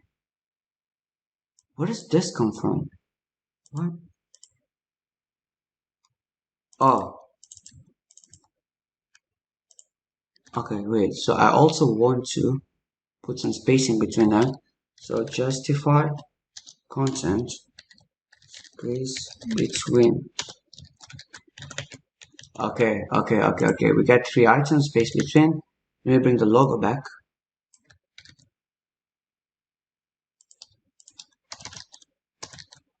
Oh, okay. So wait, let's get rid of the width. So now it will take the max height of the parents, right? So height 100%, object fit contain, and that's it. Let's get rid of that A now. Save. All right, let's work on the. What do you want to work on? The second side. Okay, let me take a look. This shouldn't be difficult. I'll just add the headers and not the components under it. So just the headers for now. If we have time later, I'll create this component as well.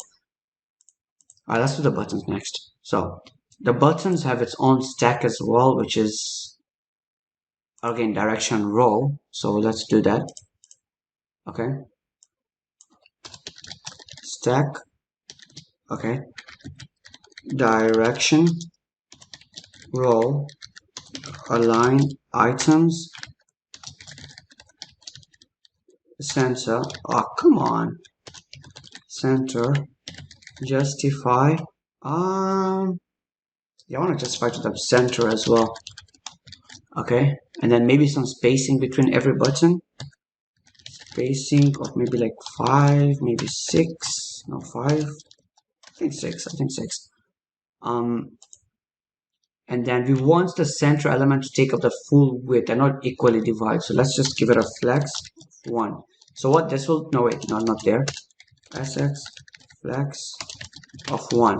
And what this will do is it will push the left element all the way to the left, the right element all the way to the right, and the links will take up the most space, right? And then just in case as well, like the buttons overlap, I'll just do a flex wrap of 1. And then let's give it the buttons in now, right? So since the button is an item with an arrow, a text with an arrow, let's create a button. And then it also has some hovers and stuff. I'm going to create this as a custom component for now. So const link button is equal to let's return a stack, and watch what I'm doing. Direction equals to row, align items equals to center, and then it will have a color as well, right? So the color by default is text.secondary because it's now gray and not white. But when we hover, I want it to be white, okay? So first of all, let me just do the cursor first. The order doesn't matter really, but cursor, pointer, color, secondary. But now when we hover, okay, so the way you do that is and hover. I want the color to be text.primary. Hope I didn't mess up anything here. And then maybe the spacing between the text and the icon should be maybe like 1, maybe 1. And then if you want to give it any other props,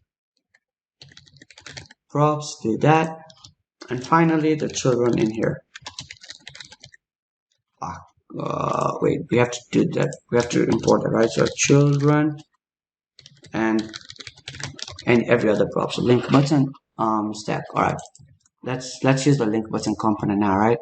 So inside the action buttons, let's try 1 and then see how that goes. So no, inside here, let's try 1 link button.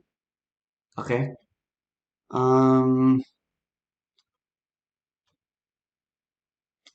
I have to import some icons, right? Down icons. So arrow. We need 2 icons. One is the blog icon, which is top right, and one is the down icon. So let's do a down icon first. So let me import that. Paste it there, and then let's find another. Here, I think this one, right? Do we have a smaller one of that? No. So we'll have to use that one and make it smaller. So let's take this one, import it as well, and let's work on this now. So the first thing that I want to do for the first one, let's edit typography. Let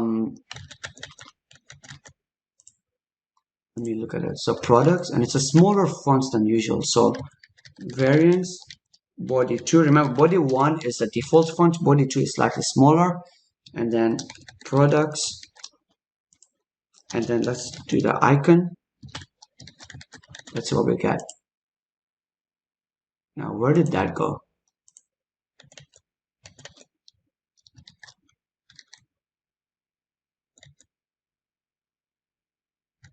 Why am I getting an error?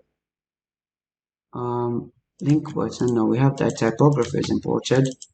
Keyboard error. We have that. Wait, let me refresh. And why doesn't Byte give me the error on the screen? Console. Invalid React child found object with keys. Wait. Oh, it's okay. Okay, so products is there. I guess this spacing is a lot. So let's maybe change the spacing to 0.2 maybe. Now also the arrow is big as well. So let me do this. So font size. You can do this inside the SX or here as well. Small. I think this is good. Let's just do every other. It's better to put these inside the content as well, but I'm just going to do it here. 1, 2, 3, 4, 5. So the second one, if you look at the background, is developers. The third one is governance. The fourth one is about. The fifth one is blog. Save, and then we have to change that last icon to call made icon. Call made icon. And let's see what we get.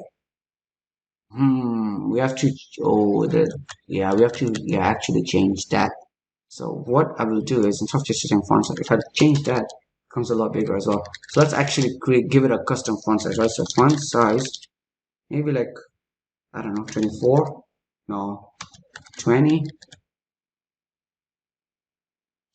18, 10, I guess that maybe. I don't have the exact same icon, but I guess that will do. Let me make it 12 maybe.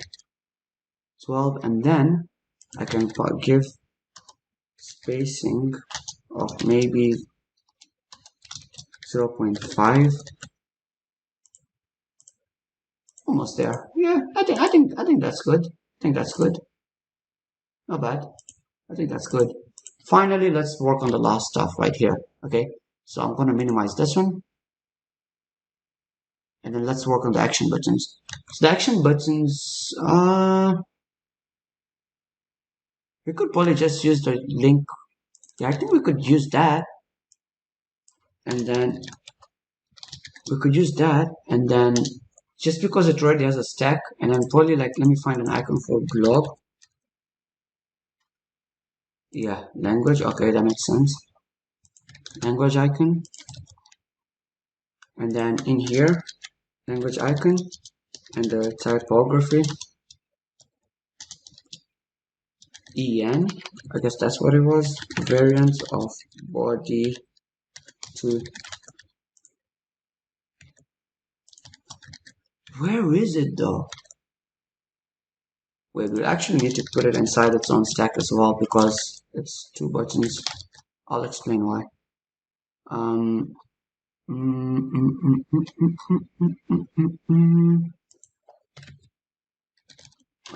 Wait. Let me look at direction. Row, right? Maybe some spacing between those two, and then we always have to align items to center. Okay, where is the button? Okay, there we go. There we go. Let me change this font size to small as well. Font size small, and what do you think of that? Maybe some spacing. Spacing. Wait, no wait. Is it? I forgot. Just spacing because it's a stack. So maybe spacing of 1. Okay. Yeah, it is the same. It is the same. And finally, we're going to use that launch button, right? So let's do that launch button, which we've already created a component for. Launch button. Let's see what we have. Wow, I think maybe, yeah, the official one looks better. And ours is a bigger border radius as well. So wait, let me do this, right? SX. I think it's 4 by default. So radius to maybe let's change it to 3. Slightly better. Yeah, I think that makes it the same. I think the border radius was the issue that made it look very congested. Yeah, almost the same, almost the same. We'll take it. We'll take it. The icon is bigger. Maybe we can change a prop to make the icon small. But yeah, it doesn't matter for now. I think we'll use this for the nav bar. But wait, when it's a small screen though, no, when it's a small screen, remember how we brought in the is mobile? So we want to do this. Wait.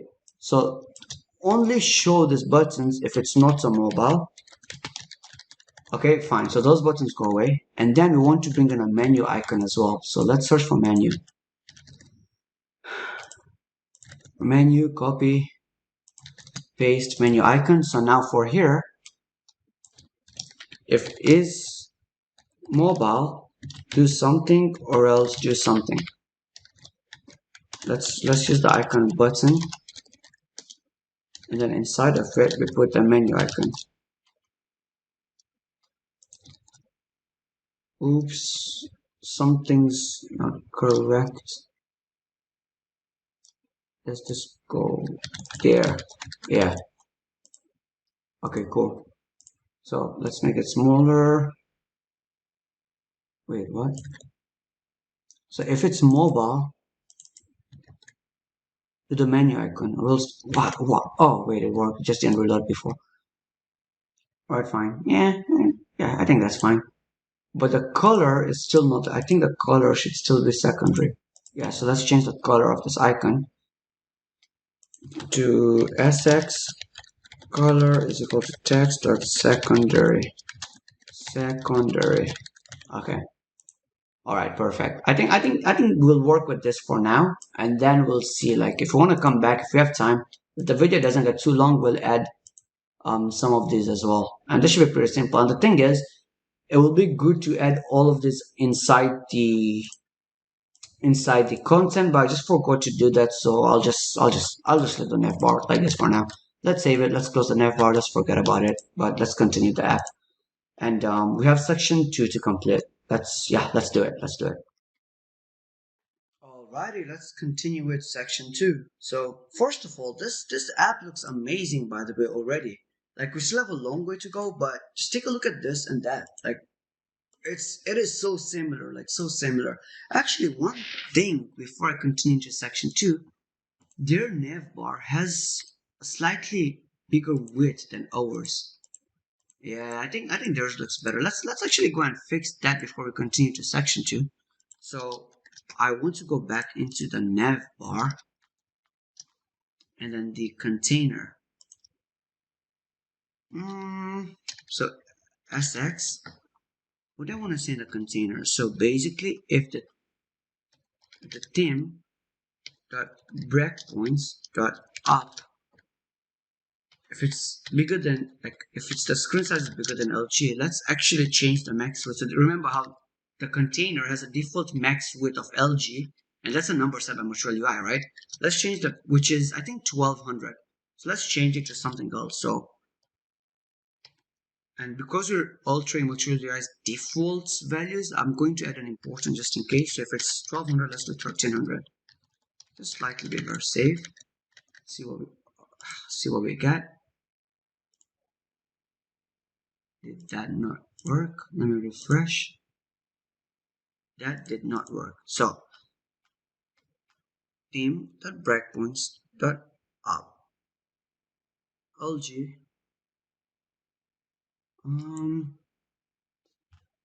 in the breakpoints.up LG next with 13.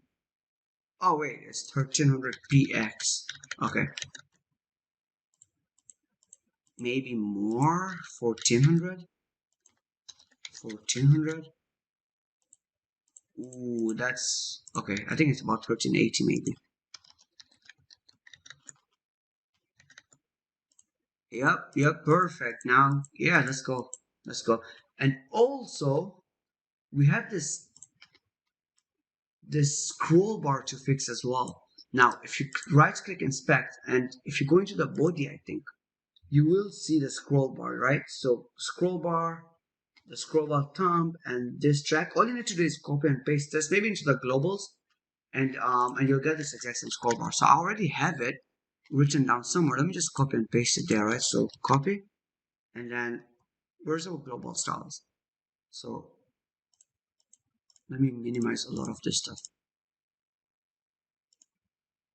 If I just do it inside the index.css, if I paste it there, let's see. Yeah, I think that should work, right? There we go. Yeah, that worked. That's the exact same scroll bar. Yep. So just pause the video, paste that in if you want, but you can get it from the official website as well, right? Let's close this. We won't need it again, and let's continue with section 2 this time. So section 1, section 2.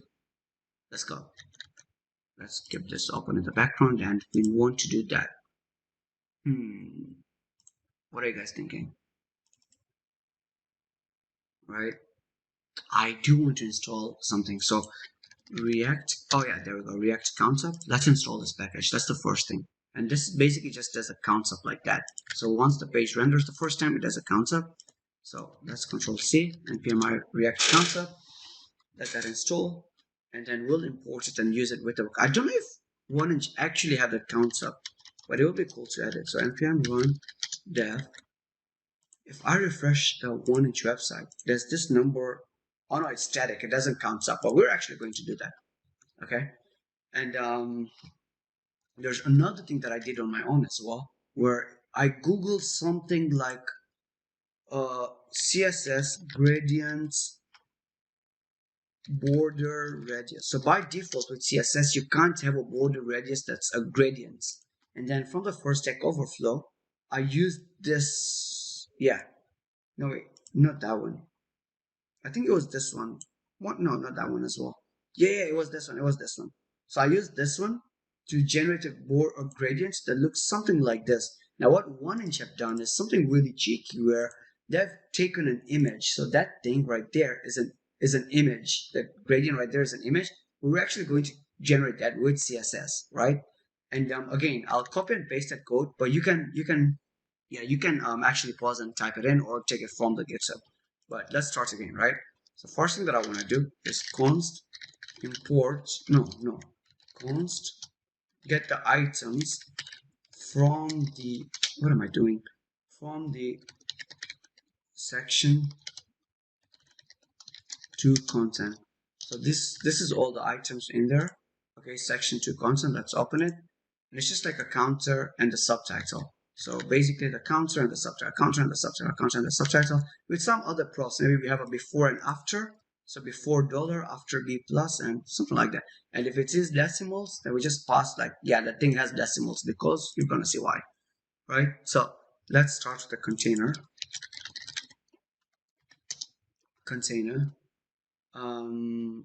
I don't want this height anymore. That was for like demonstration purposes before.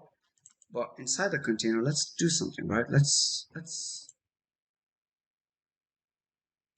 Let's actually create a div or a box with that gradient, right? So box, and then I am going to copy and paste the styles in. So let me paste this in SX. Okay.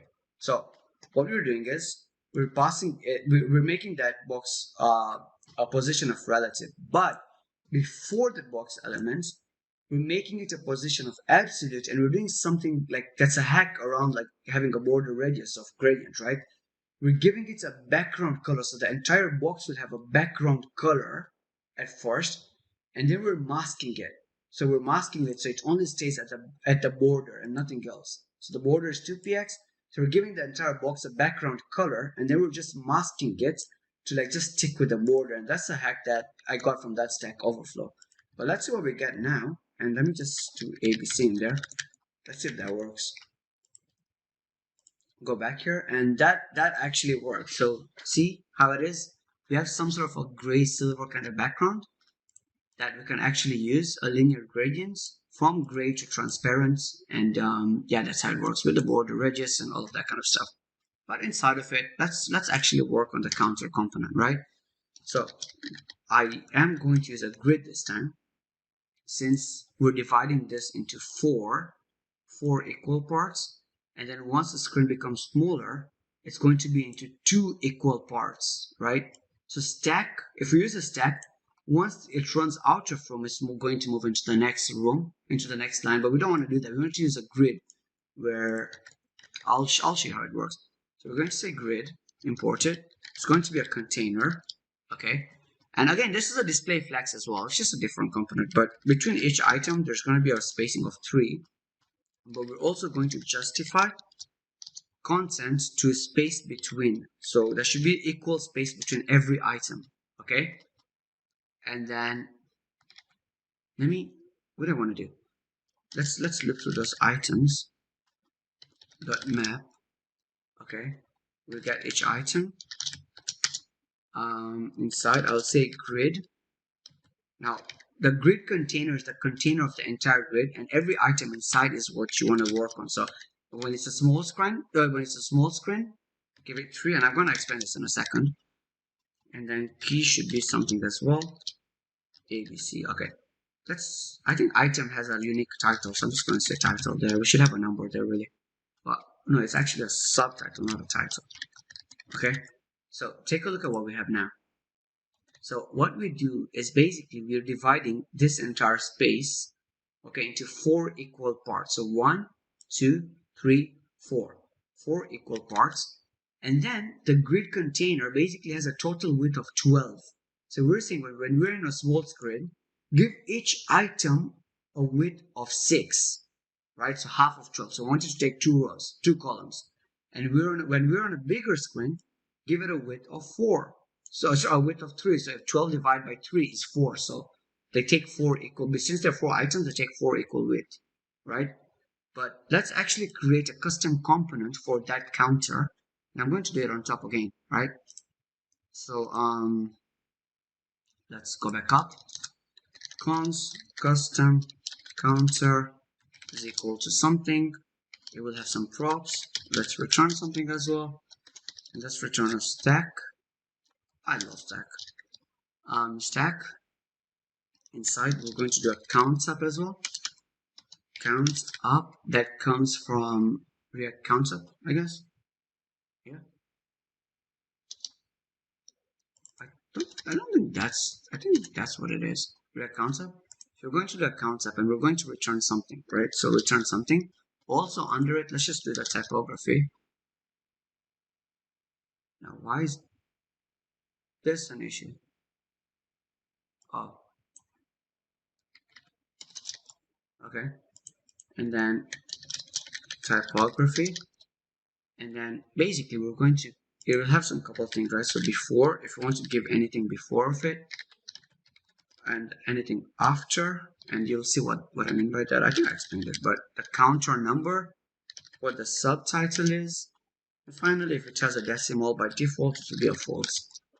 Okay, and then in here I'm just going to pass in the subtitle.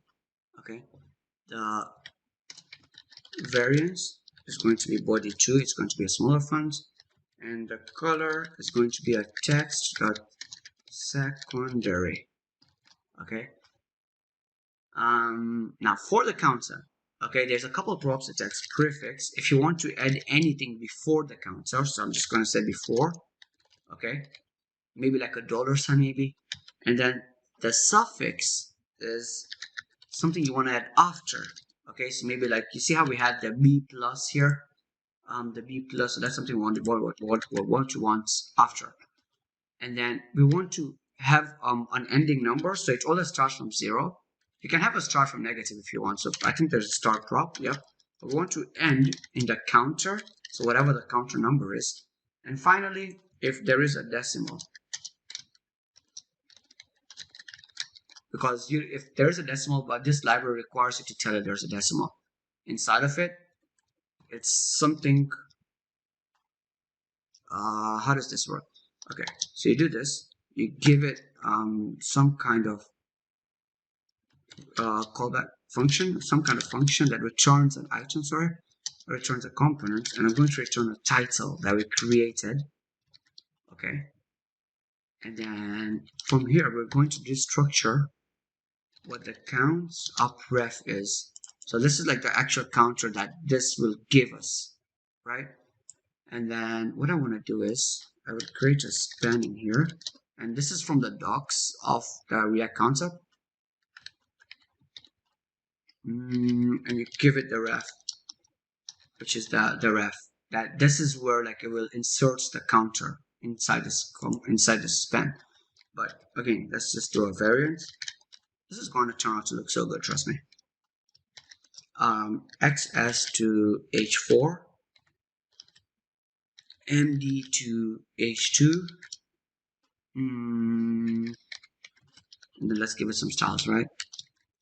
By default, it's, wait, let's see how this looks for, by the way. Does this work actually? Refresh. No, we have to give it a custom counter, and then pass in like all the item props inside. There we go, almost there. So let's actually work on a couple things. So we have a stack up here, right? Let's center all of this. So let's give it some space and some spacing rather. So actually, I'm going to say when you're in small screen, make it one. We're in a bigger screen, make it like maybe 2. But then align items center. So that should center it all now. Perfect. That should center it. And then this is way too thick, right? Like if you look at this, it's thin. Even this is thinner as well. Nah, I think yeah, just the top one. Yeah, so let's change that. So the title, we should do sx fonts weight of 400. Save, and there we go. Now this looks exactly like that, but there's some kind of a background. Now how do we add that? How does this look? So the background is actually, let's see, right? bg color red. Okay, so bg color would be background dot default. Save. But you know what the issue is? So if I go back to red, right? See how like it doesn't have a radius? Let's just add a radius as well. So border radius to 50 px. Okay, and let's change that to background dot default. Perfect. All right, cool. Now maybe let's move this slightly higher as well. I want to move the trees and stuff as well higher. So let me go back to section 1, right? Will it, if I do this here,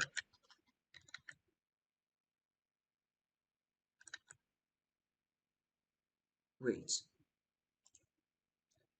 So what I'm trying to do is move this higher up, right? If you take a look at this, this is higher up, and I kind of want to do the same over here as well. And also the trees and stuff are like much more higher up, I guess. So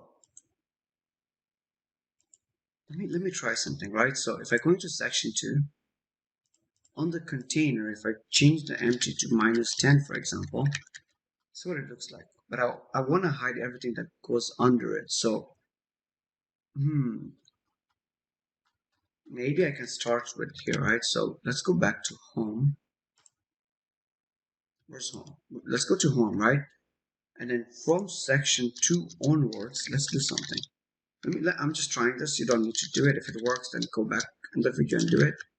But maybe until, yeah, probably until the end, really. Let's just have a background color, right? SX. Yeah, till the end, I guess. So basic color to background of defaults, and make sure the position is relative. So just in case we're using any absolutes, I have to import the box. So import box, save. Okay. Wait, what? Did it just? No, wait, nothing happened. Okay, no, but that's fine. As long as like we don't get the background under it, right? So we solved the background under it. We just have to move everything on top though. Now for that, what I'm thinking is maybe under the section 1 again, right? Under section 1 again. What if I do -5? Okay. And then MB to 5.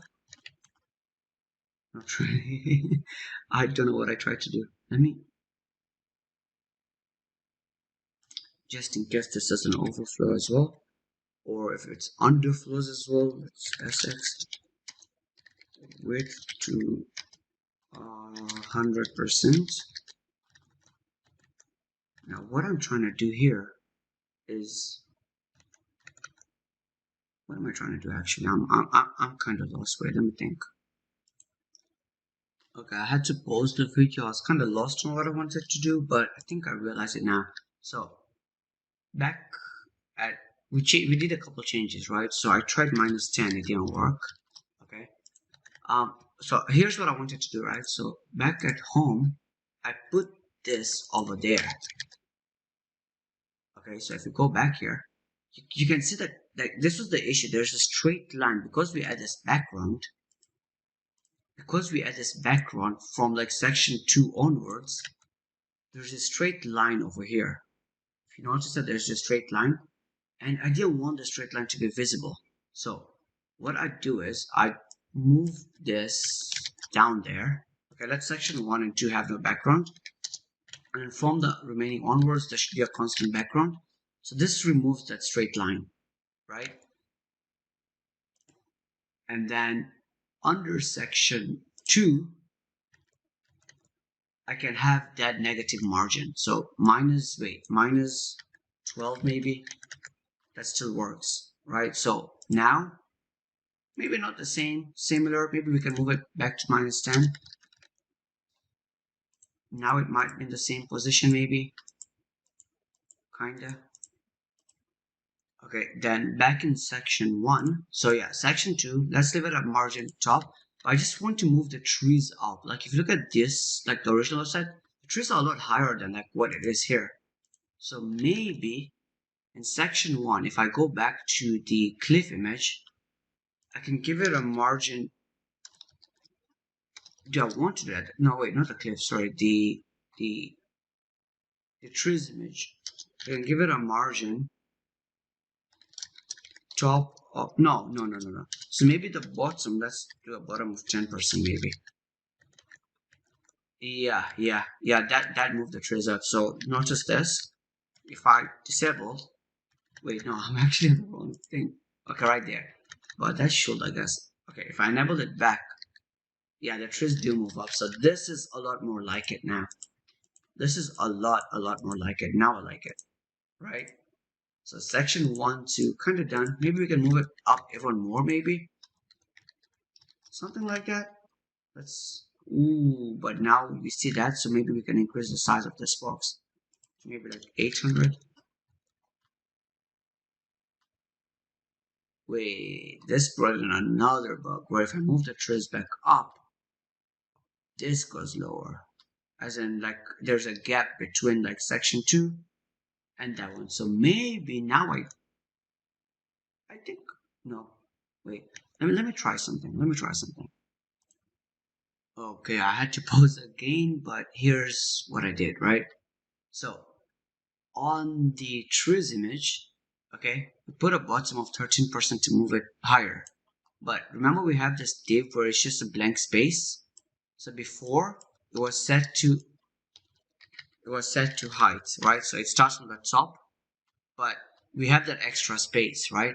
So to cover that space, all I do is use the calc, which is a CSS like variable that you can use, that you can do some calculations inside, but use the height, but also subtract the 13 pixels or 15 pixels that we added on here. So on here, on the trees image, we moved it up by 13%, leaving like a blank space down. So we just have to like add it back again, like minus the height. So going back, let me decrease the transparency. Going back here, it looks great. It looks great, and it looks exactly like, wait, right here. It looks almost like the original website, if not better, actually. I don't know. What do you guys think? Oh, by the way, this was 20. Ooh, the decimal didn't work for section 2.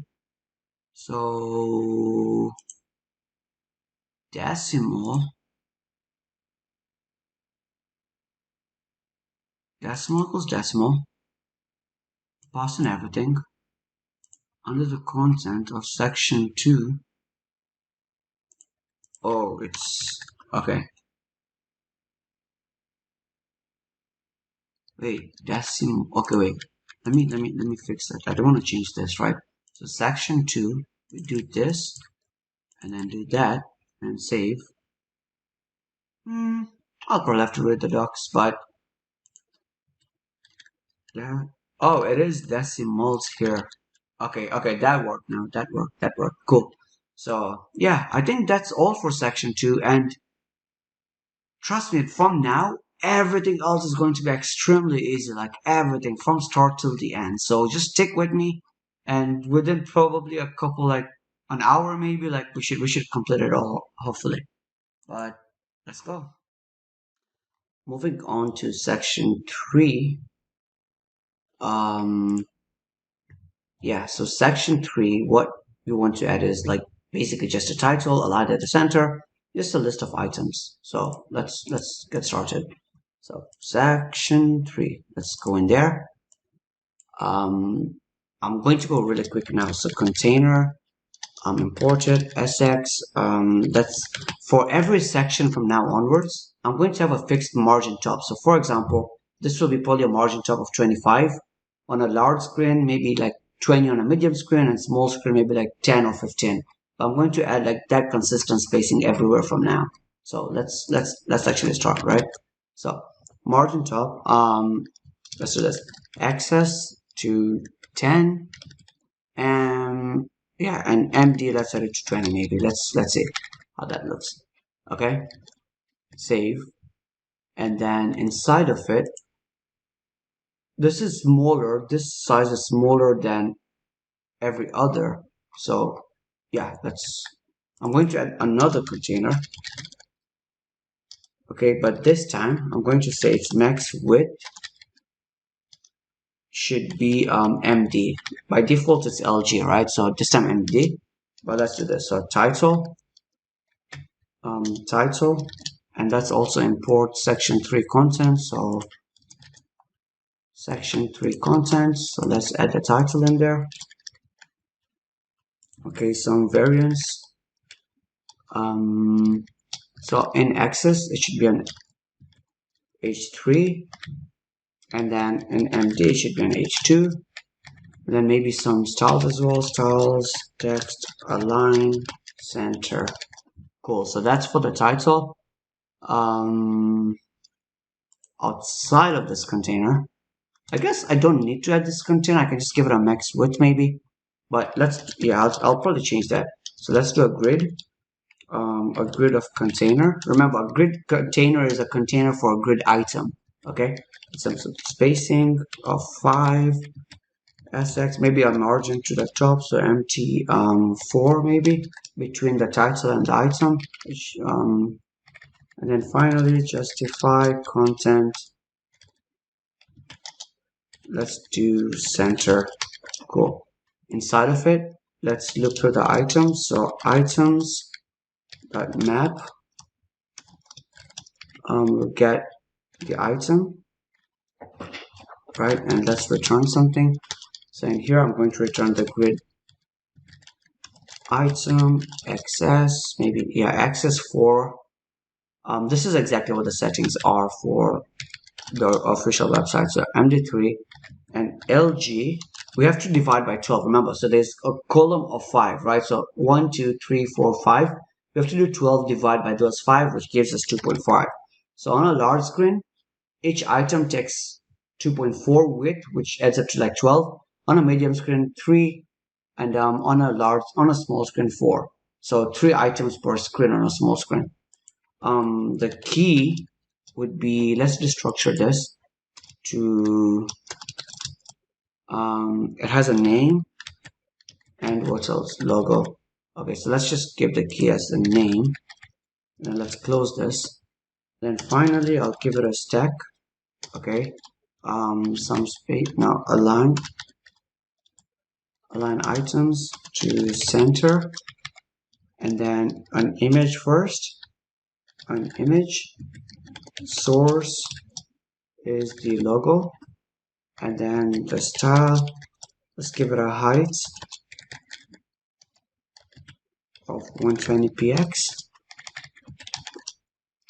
And we gotta make sure to like use the object fit to make the ratio correct.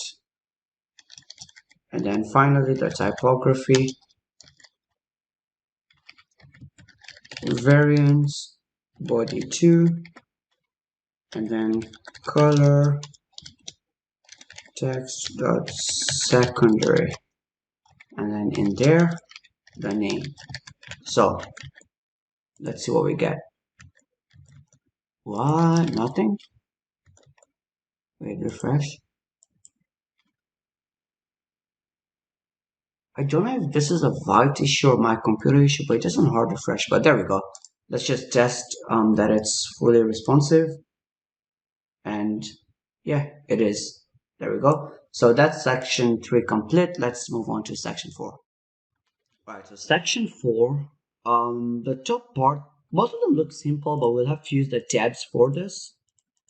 And if we look at the data that we have under content, so let's minimize section 2, let's minimize section 1, and we're in section 4, right? So we have the tabs that we're going to use. I think I might have not added a couple more stuff, but yeah, let's actually add it.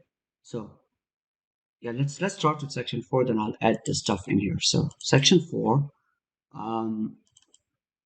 what do you want to start with? Let's bring in some stuff, right? So let's bring in those from section 4 content, save, and then let's start again. So again, same thing again, container. Okay, let's copy those. So on a small screen, margin top is 15, medium screen 20, and large screen 25. And then let's do the top side and the bottom side. So this is the top side, that's the bottom side. Cool. And then for the top side, I actually might have to do this, right? So let's do this. So top title is going to be never ending liquidity. Let me copy it from the website.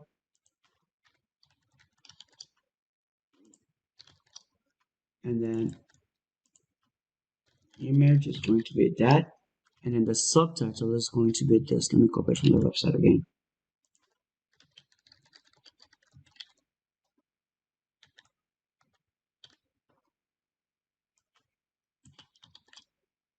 A little messy. All right, there we go. So this is the top side, and that will be the bottom side, I guess. But maybe let's do bottom as well. So the tabs go inside the bottom side. Just to clean this up a little, tabs go inside. Then we have the title, right? So the title is 1-inch DEFI wallet.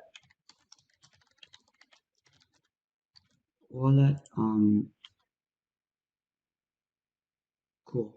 Yep. All right, so we got to bring in the top and the bottom, right? So in section 4, let's bring in the top and the bottom. So let's start with the top now. So I'm going to comment as well, top, bottom. So let's start with the top again. I keep saying that, but we're going to use grid since if you look here, it's divided equal into 2. So I'm just going to use a grid, grid container. It has a lot of spacing, so let's do spacing of 10. Flex. Now take a look at this, right? So basically, when you go to a smaller screen, notice what happens, right? It changes where this image goes first and the item goes second, right? As in the text goes second. On the bigger screen, the text goes first and the item goes second. So for that, it's simple. All we can do is like basically flex wrap, and then we can say wrap. Why is it not giving me the options? Wrap. Why is it not giving me the options? Did I do something wrong? Did I import grid from? I didn't import grid. Okay. All right. So wrap reverse. All right. So we're going to wrap reverse, but then we're also going to align the items to center. I'm going to make sure we do that.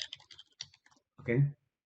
Now the left side, grid item access 6, and then no access 12. So in a small screen, take up the full 12 width, but on an MD, go half. Okay, for both left and right. So copy and then paste. Let me just comment these out as well. Left, right. Okay, so for the left side, now let's start with the left side. Let's do a stack. Okay, so stack. We'll have a title in there. So, oops. Title. So top dot title.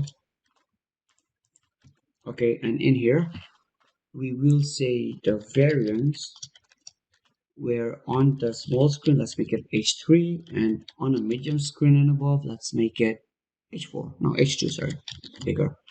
Okay, that's the first part of it.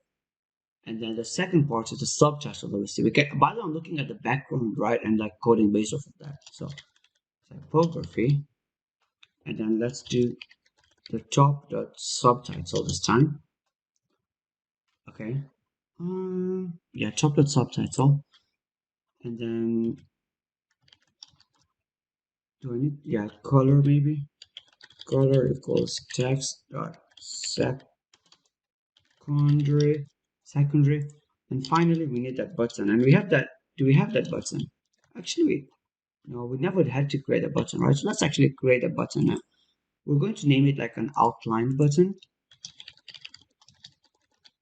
.jsx, and let's create a component for it, right? So RAFCE outline button, again, like everything else, SX, like if we want to pass in some styles, we're going to say like it requires an arrow or not, and then the text, what the text should be, and then maybe children will see, and the remaining props. Okay, button variance outlined,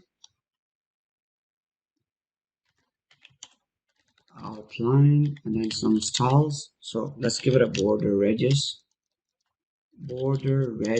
of to some, yeah, the color by default is blue because that's the primary color, so let's change it. Text dot primary. Okay, so I want to make it the same as the text color, and the border color should be text dot primary as well. And finally, just every other SX that you might want to pass in, like as in that might come in from the prop. And here as well, maybe any props that come in as well. Now, here's what I'm thinking, right? 1, 2, 3, 4, 5, 6, 7, 8, 9, 10, 11, 12, 13, 14. Okay, so wait, I think I saw a bus. Yeah, okay. So maybe we don't even need the children really. Let's get rid of the children. We don't need any children. But basically, we will need some text, right? So some text. Actually, the children should be the text. No. Okay. Yeah, the children right there.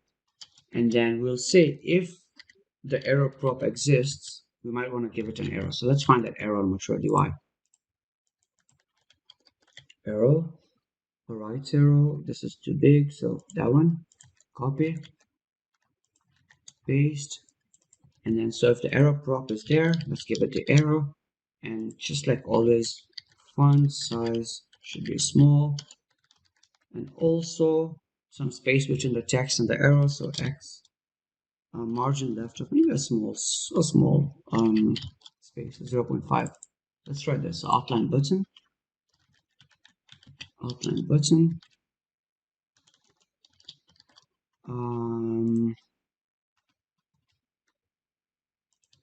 Swap should be the text, and then we also want an arrow, right? Arrow. All right, let's see what we get. Ooh, okay, so now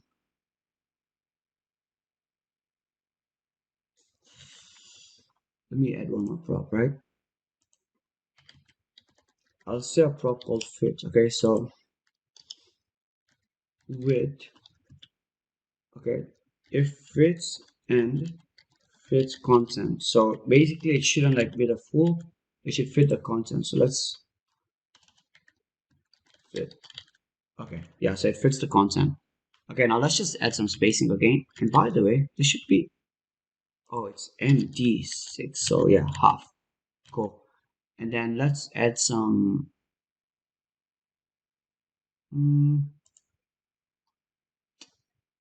Why is this going to the next line? How much? What's the width of this? 480. Everything's 480. I'll do something, right? So on the stack, let's add some spacing first, spacing 2, and then sx max width of 480, just for it to match exactly what it is there. There we go, 480, and I think there should be more space between this and the, or is it the same? Yeah, let's add some more space, right? Wait, this is also body 2 then. Variant body 2. Is that it? I think so.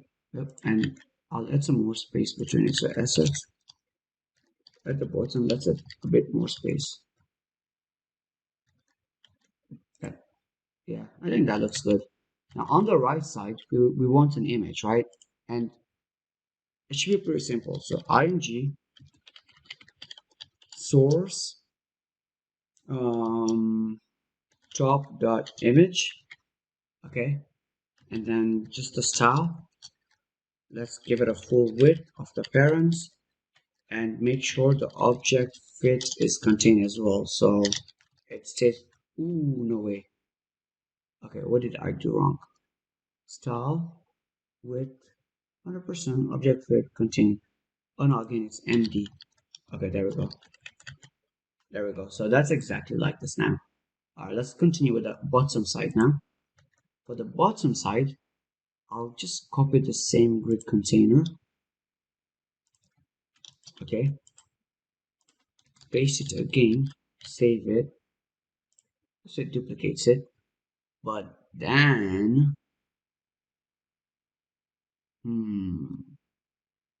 wait. There should be a lot more space between them as well. So, where is it? SX. Let's add some margin top, maybe 10, maybe more. Okay, so let's do this, right?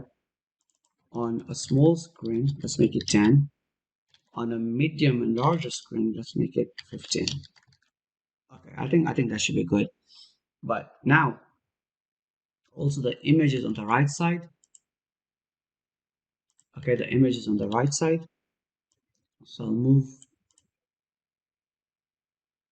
I'll just move this there. And call this left. And call this right. All right. We're getting there. And then for the right side, right? We'll have to bring in tabs, right? So let's do something for the title. Now we have to choose the bottom, right? Bottom. What is bottom of? Bottom has a title. Cool. Bottom has a title. Then we have tabs. Now each tab has a name, has an image, and a subtitle. Because if you look at this, okay, the bottom stays the same, but the subtitle changes. Okay, so let's actually do tabs. So MUI tabs. Should be fairly simple. There we go. So all we need to do is copy these tabs. Okay. Into, where are we? Section. Let me close the remaining other section. Okay, section 4, right? So for the right side, we do have a title, that's true. But then let's get rid of this and add tabs instead. So let's bring in and the tab as well. And then also we'll need a state to know which tab we are in. So const tab value set tab value is equal to use state. By default will always be in the first tab. Okay, and then handle change, we get an event and the value. Let's just set the tab value to v. Okay, and here tab value. Okay, I don't need the label, I'll draw it like you, it's good to have it. I will change the variance. I've done this before, so I know it. Variance to scrollable. So basically, if like the screen size becomes mobile, we don't want it to overflow, but instead like we want it to have a button for it to scroll. But also it takes something else as well, where like we don't want to show this, we don't want to always show the scroll button. Only if it overflows, then show the scroll button. So equals to auto. All right. Now in here is where we actually need to change the I guess we did need the subtitle as well, right? Wait, let me bring the subtitle back.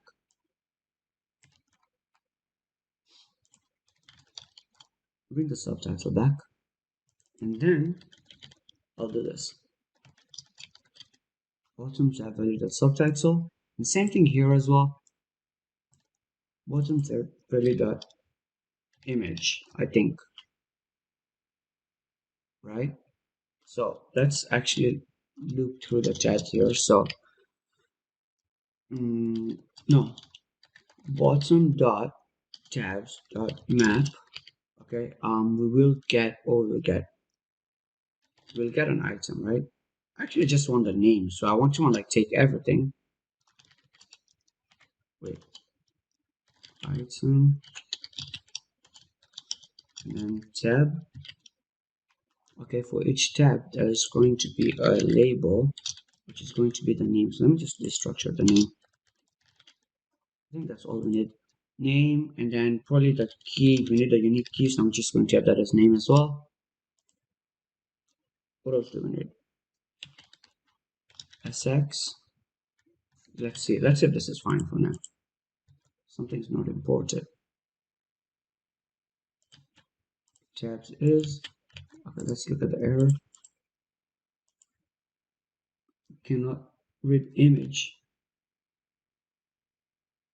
Oh, it's bottom dot tabs dot tabs. Okay, refresh. Reading that 0. Wait, oh, it's capital tabs. Okay, all right, there we go. There we go, that worked. What I'll do is I'll put a height to this. So 5960. Let's do a height, right? Because like we don't want it to like make the button go up and down, right? I'll add a height to the subtitle of maybe 60 px minimum height. So let's go back here. Subtitle.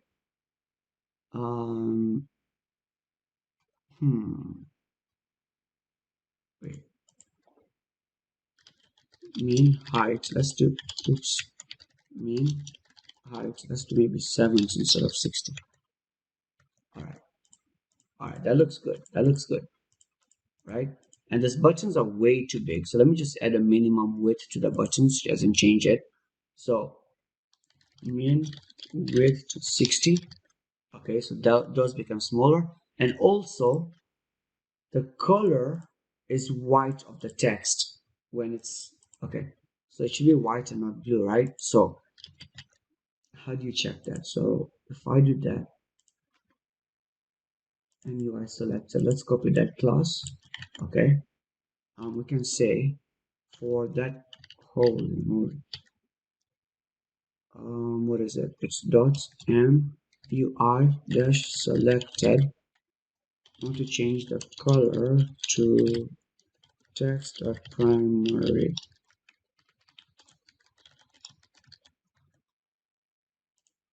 That did not work. Do I have to at the end one for that? Okay, yeah, there we go. So there we go. All right, cool. Wait, is the text? No, it's called, the button is called learn more and not swap. So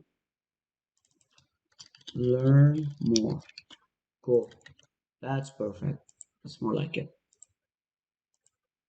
Cool, cool, cool. All right. All right. So yeah, that's it with section 4. Let's move on to section 5. All right. So section 5 is basically a banner that has some text on the left and empty space on the right. If we look at the mobile version, um, there we go. So it's the same space that was on the right that moves to the top now, but also the background changes as well. So these are two different images on mobile and on the desktop version. So let's work on that. All right. First thing that I want to do, like always, is have a container. SX, margin top. So for a small screen, it's going to be 10. For a medium screen, 20. For a large screen and above, 30. No, 25.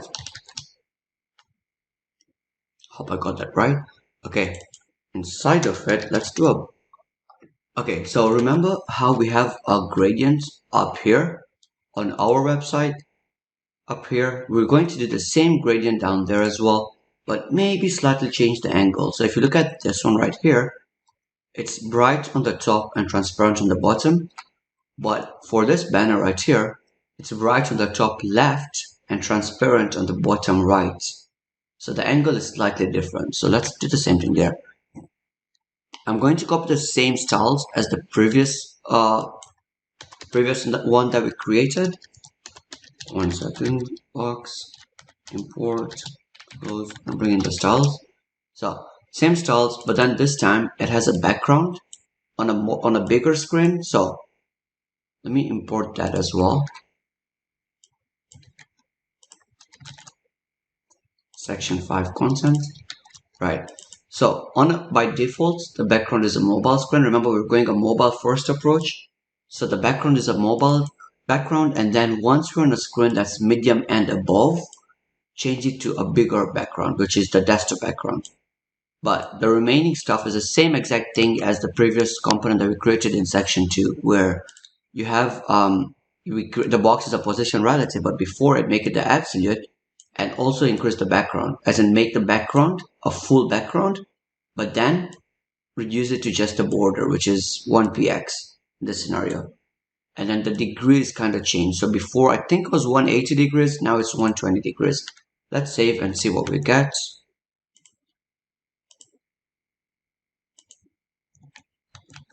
Oops, we do. Okay, so we have to import the theme as well. So const theme is equal to use theme. Save, and this should work. There we go. We do have a box. There's no content inside, but once we add the content, you'll see the difference. So again, we want to use a grid container where the left side is going to be this content and the right side is going to be an empty box with some space that we will wrap reverse again when it's a smaller screen. Let's do that. Okay, so inside the box, grid container, and then it has 2 grid items. Item,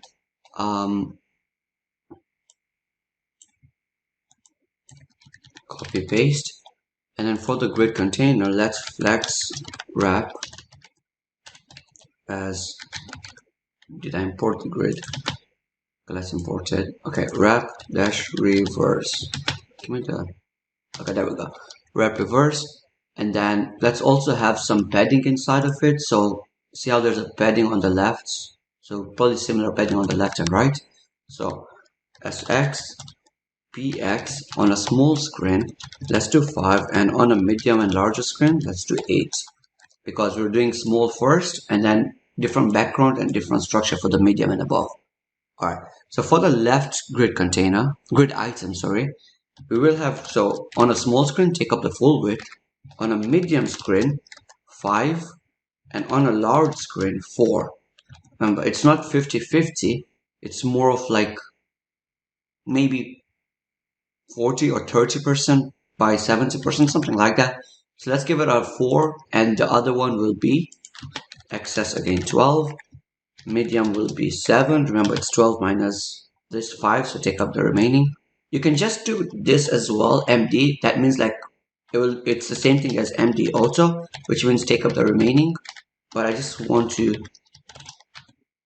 see what I'm doing as well. So LG 8. So I'll do the left side first, and then we'll complete the right side. No, the right side first, then we'll complete the left side.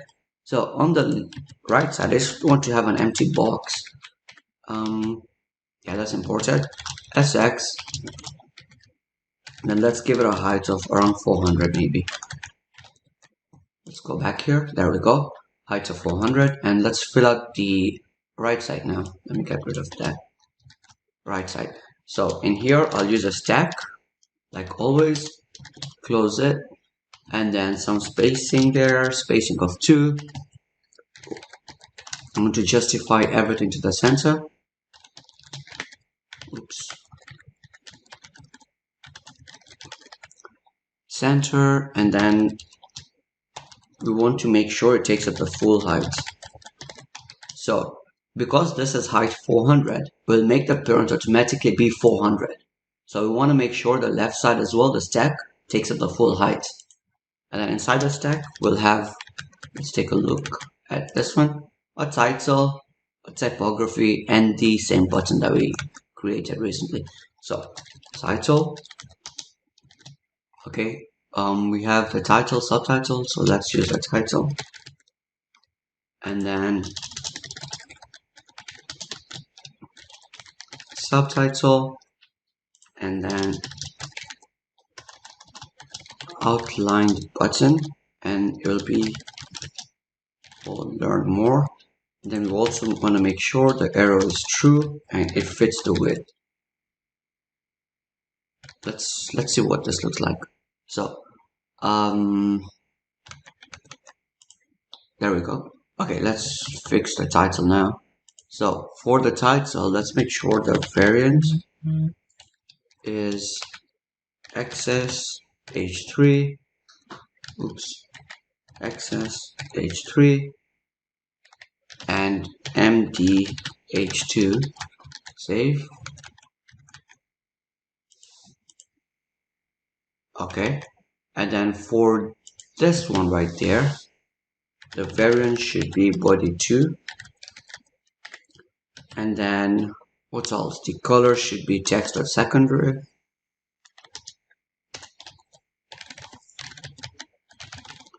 and maybe some, I guess we can just give it some spacing as well between the text and the button. So sx pp to around 3. Save. Okay, this was spelled incorrectly. Okay, so variant body2, color text.secondary, and then for the outline button, all right, this looks good. Let's take a look at what it looks like in the mobile. And this one. Okay, so the only difference is in mobile, this is full width, and also the height might be different. So let's make sure the height is 48. SX, height 48. And then I want to use a media query. Wait, if I just do it here, instead of using full width, theme. No, I'll make it consistent as before. So const is mobile is equal to use media query, and then we want to say dim dot breakpoints dot down md maybe. I always get confused if this is md and down or just under md, but we'll see. So we want to fit if, okay, wait, let's change that. I can do if not mobile, but let's just change it. So if it's up md, let's try that. No, is desktop. Yep, save. Alright, so right now it should be a full screen, I guess. Oh no, that made it worse. What did I do?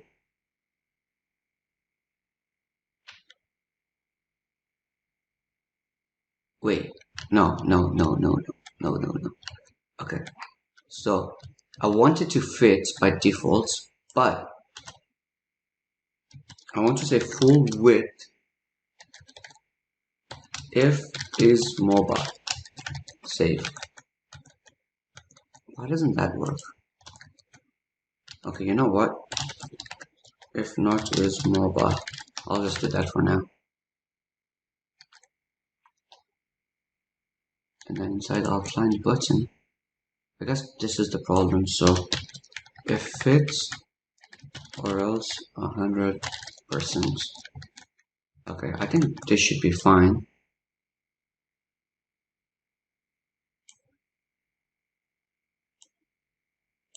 Yeah, this is a little A little too big, I guess. It'll be okay. I hope I didn't break any of the other buttons, so I go back here. Yeah, this looks fine. Alright, this is fine then. So I guess this is the same thing now. If you compare the two, yeah, almost the same, if not the same. Maybe some highlight inside the button, a gradient inside the button, but I think this should be fine for now. Alright, so that's it with this section. Alright, so section 6 is basically this where you have a title and the service card that we talked about in the start of the video. There's a couple of this, and once you create the service card, section 6 should be easy, and then 7 should be easy, and 8, 9 should be easy. So those are the exact three things that repeats again and again. So those will be really quick. But let's start coding it. So going back here, section 6 now. What do you want to start with? So let's import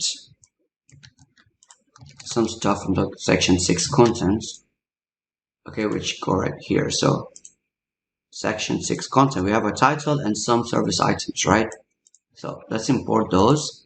And then like always, we want to, I'll just copy it from the previous one, I guess. We're doing this everywhere, right? So container, and then same exact height as in margin top.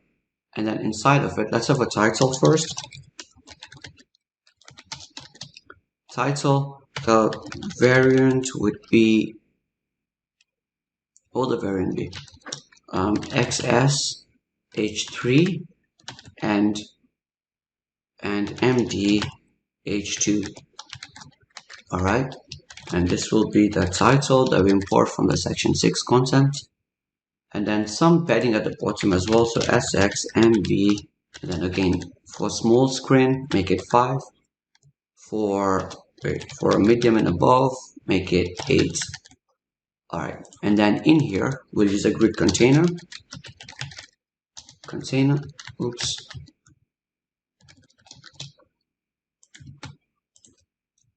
container. Let's have some spacing between every item inside the container, so spacing of 3, and then we'll loop through the items that map. We'll get each item, and then we want to return something, right? So I'll return a grid item. So in a small screen, full width, in a medium and above, half width. And then in here, I'll just say ABC for now. We will also need a key, so item dot, what do we get? We'll use the title, save.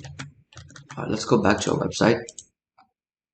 Cool. So we have 5 items. We just have to like create the service card now. So let's actually create a service card component. And since we're using it in many places, I'll create it under the components. Let's create a new folder called cards. And then I'll call this service card or product card. I can't think of a better name really. Service card.jsx. And then again, this one has that border as well. So if you look at this, it has a similar border to this one right there. So I'll just copy and paste that again. But RFCE, service card. Let's do box. And this will take a couple things, right? This will take actually 3 things. A title, a subtitle, and an image. Okay, and an image. So I'll copy the styles again. Bring it in. All right, so we want to make sure the height is full height. Okay, I'll get rid of these 2, and then everything else is the same as before. In here, we'll use a stack again. Okay, since we're stacking it once, title, subtitle, image, button, so one on top of another. So that's basically display flags. And then we want to say title. I want to make sure this has the full height as well, just in case it doesn't. So title, in here we'll go the title, and typography, and there will go the subtitle, and then we have an img source image. Okay, image, and finally we'll have the outlined button. and the text will be learn more. We want the arrow, and we'll just say fit. Save. Alright, let's see what we get for now. Actually, I have to pass it in. So in there, I'll say service card, and then pass in everything we get from item. Save, go back, and almost there. By the way, there should be an H6 by default. I'm not sure. Maybe H6 is that size. So wait, if I go into service card, I just want to try something. Variant H6. Maybe H6 is that size, I guess. Access H6. It's actually not. So in our title component,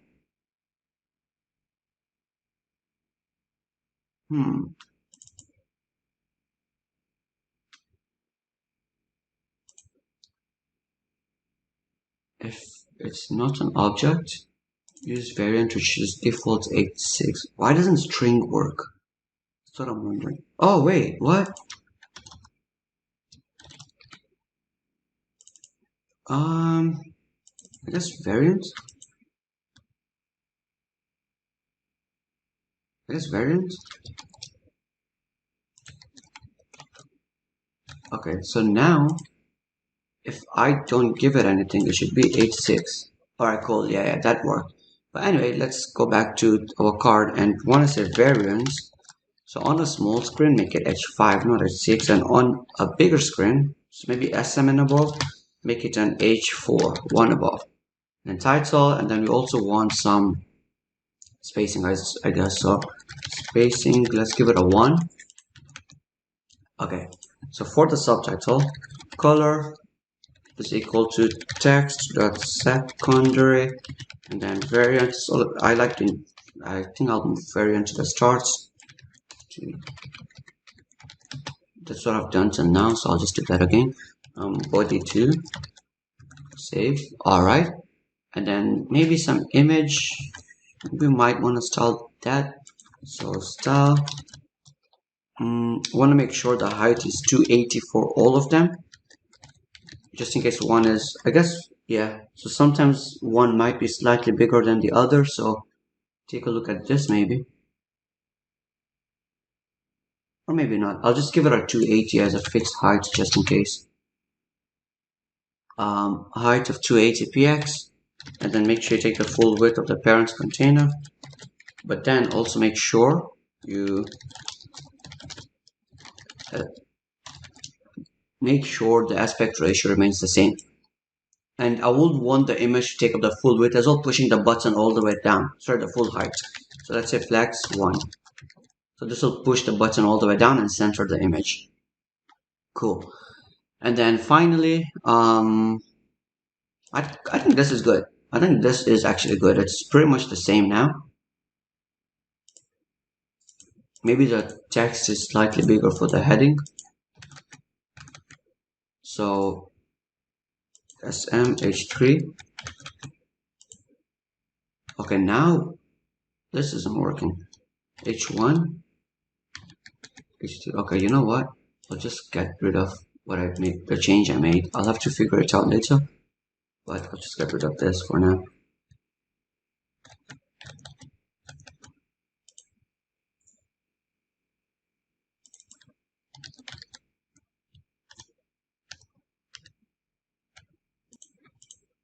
Why doesn't this work? Oh, it's variant.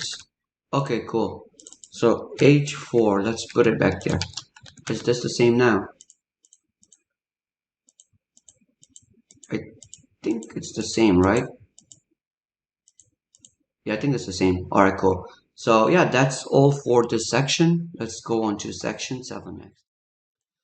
Section 7 is exactly the same thing as section 6. The only difference is it has one small subtitle. So what I'll do is I'll copy and paste the entire thing. Let's close service card. We don't need it anymore. Let's copy and paste all of it. Copy and paste it here. Rename this to 7 to make sure. And then let's bring in the content from section 7 content.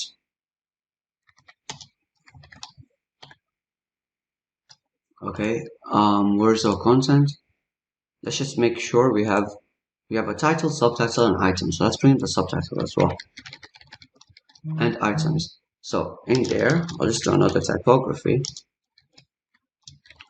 Subtitle. I'll probably move. Yeah, I'll probably move this there now, right? But then here, SX MB to 2. I'll do that. So again, it should be a variant of body 2 and the color of text at secondary. So we have that, and let's save it. And I'm guessing we should have section 7 ready. Going back here, section 7, which is pretty much the same thing. Cool, that's it for section 7.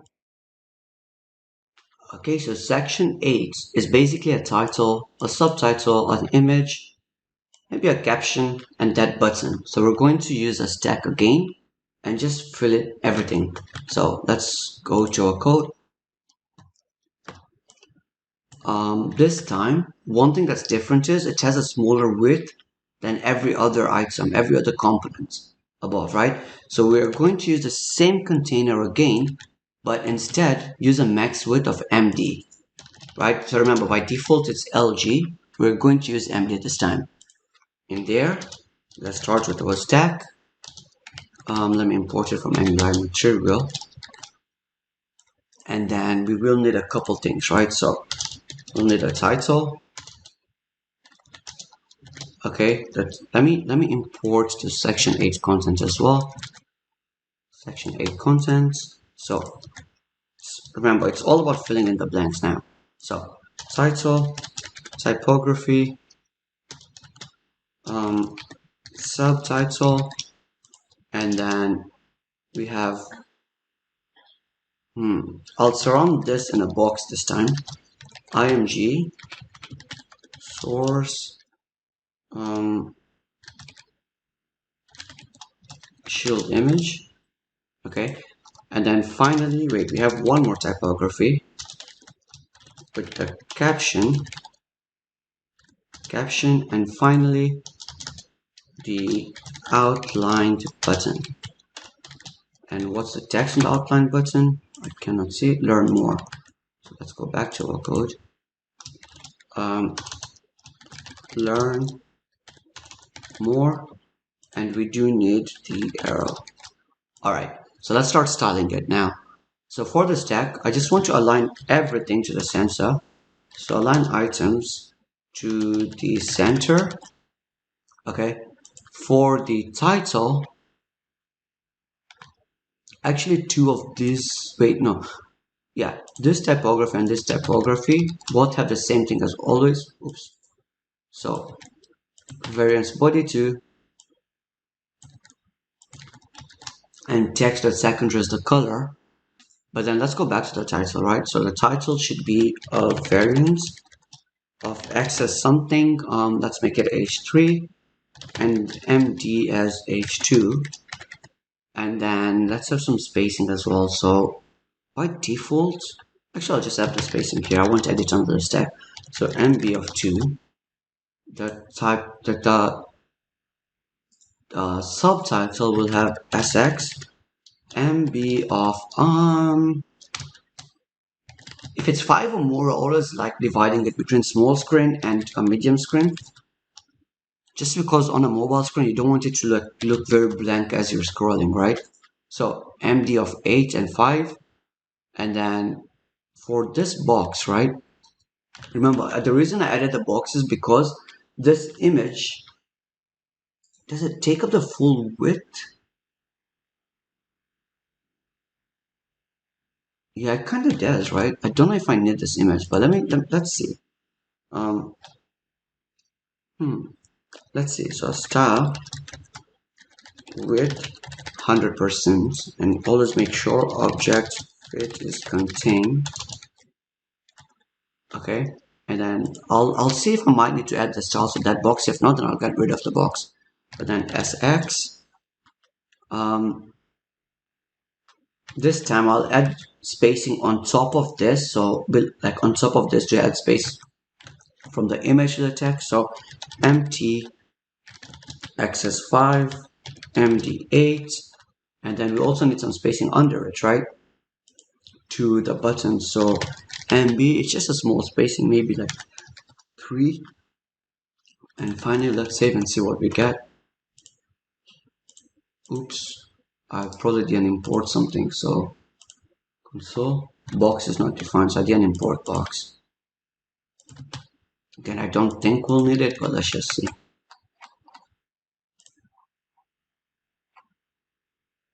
Okay, so I want to fit that button.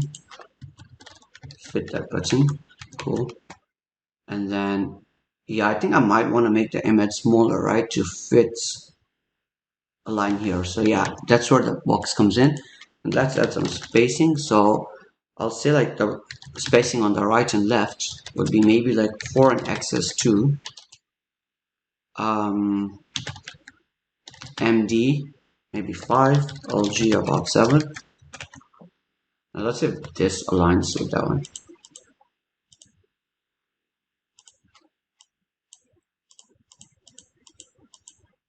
Almost there, right? Yeah, almost the same. Guess the font is slightly bigger, but yeah, I think it's almost the same. Yeah, we'll stick to that. So that's it for section 9. Alright, so section 9 is again the same thing as section 8. No, 6, 6, 7, 8, 9. Yeah, so we'll copy section 6 and just paste it there again. So let's close some of this. Section 6, let me copy everything. And then section 9, let me replace the text to 9. And then let's bring up the stuff from section 9 content. Save. And let's go back. See if we get it. There we go. So that's section 9. The second last section is just a join us section where it's just a title with some socials under it. So that shouldn't take long as well. Let's get started with it. It's section 10. So like always, let's import the container.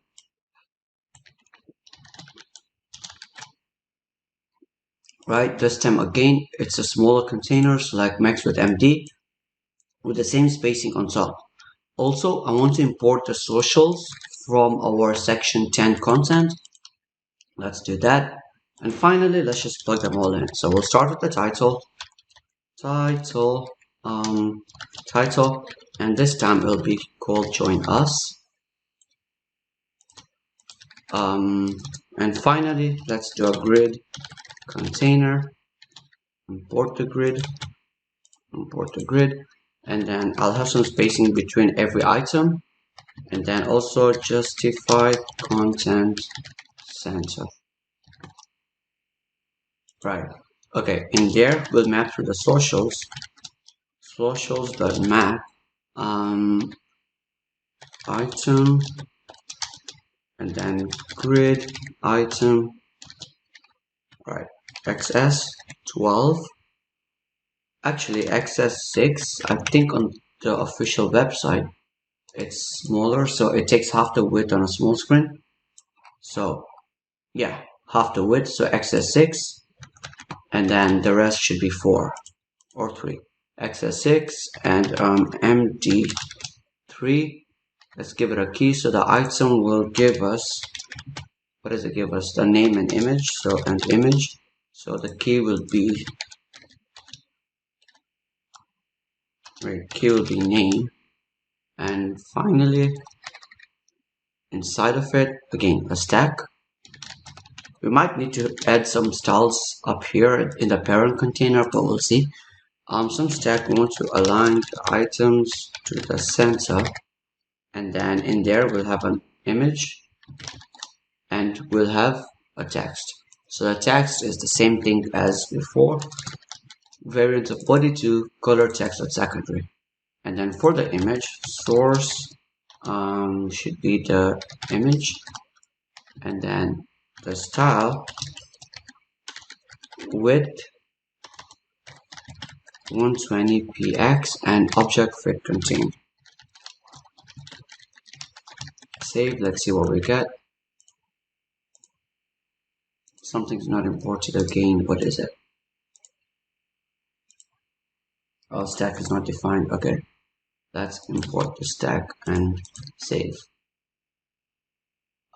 Typography is not defined, so let's do the typography as well. Save. There we go.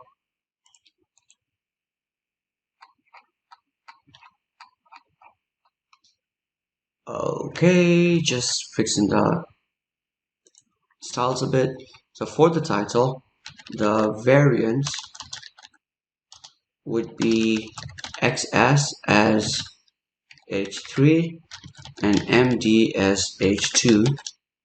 We want to make sure it's centered as well. So I can just give it a star, text, align, center, save. That didn't work. Text, align, center.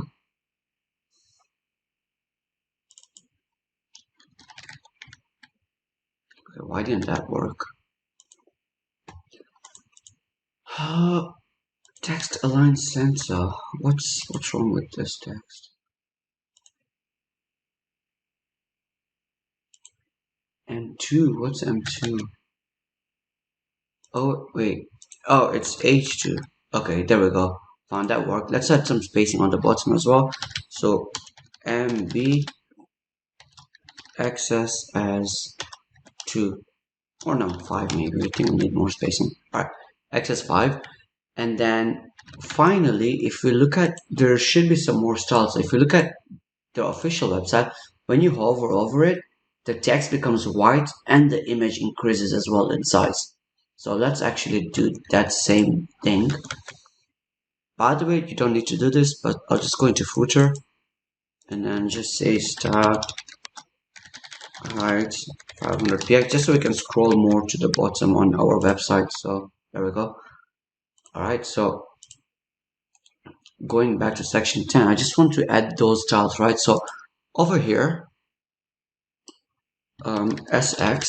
So by the way, we can import theme as you can do this const theme is equal to use theme, but it's a better practice if we're not using theme more than one place and just in one place, we can just import theme directly from the sx. So we do get back a theme object and then we can return back the styles like that. So I'll do this for this example, but everywhere else I've used use theme. It's good to like keep consistency, but I'll just do this for this example. But in here, we'll make sure the cursor is pointer, okay? And then once we hover, that's when we want to change a couple things, right? So when we do hover, we want to, oops, not that, add an end. Okay, dot hover, we want to change a couple things, one to the image and one to the P. So we can say and img do something and also and P do something. So for the P, we want to change the color to text.primary, save.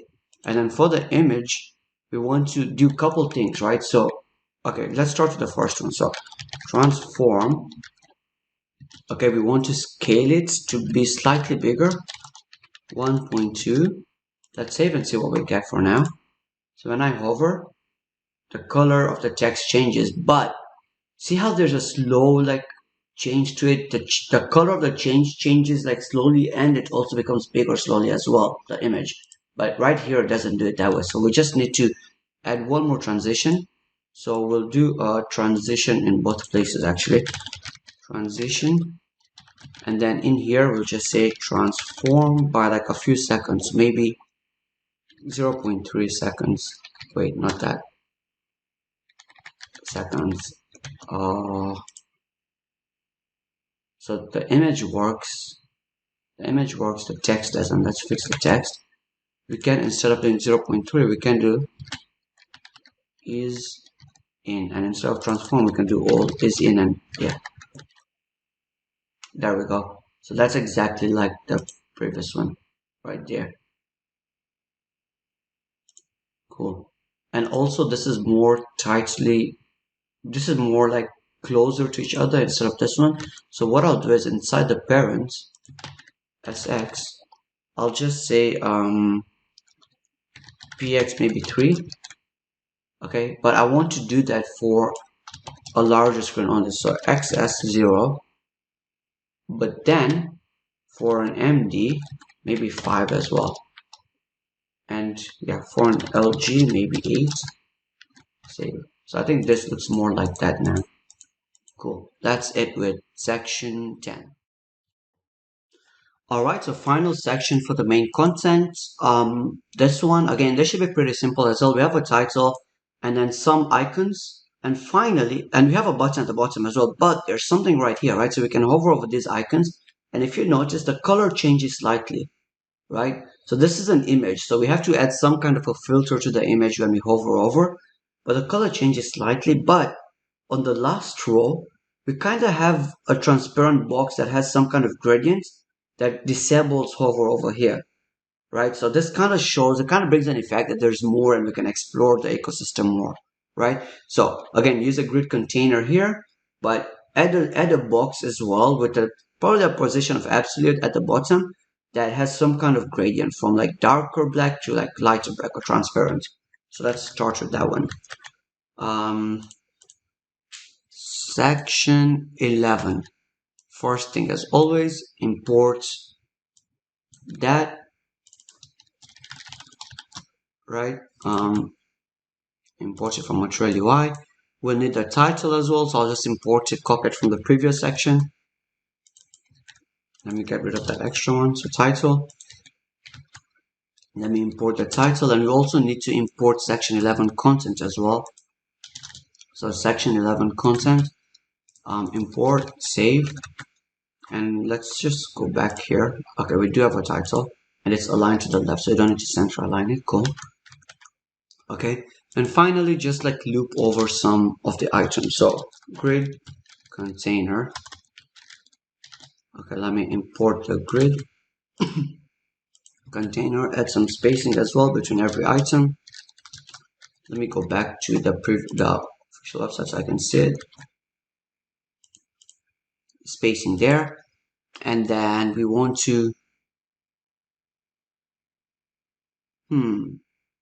let's look through the items first. Items dot map. Okay, and then we will get an item.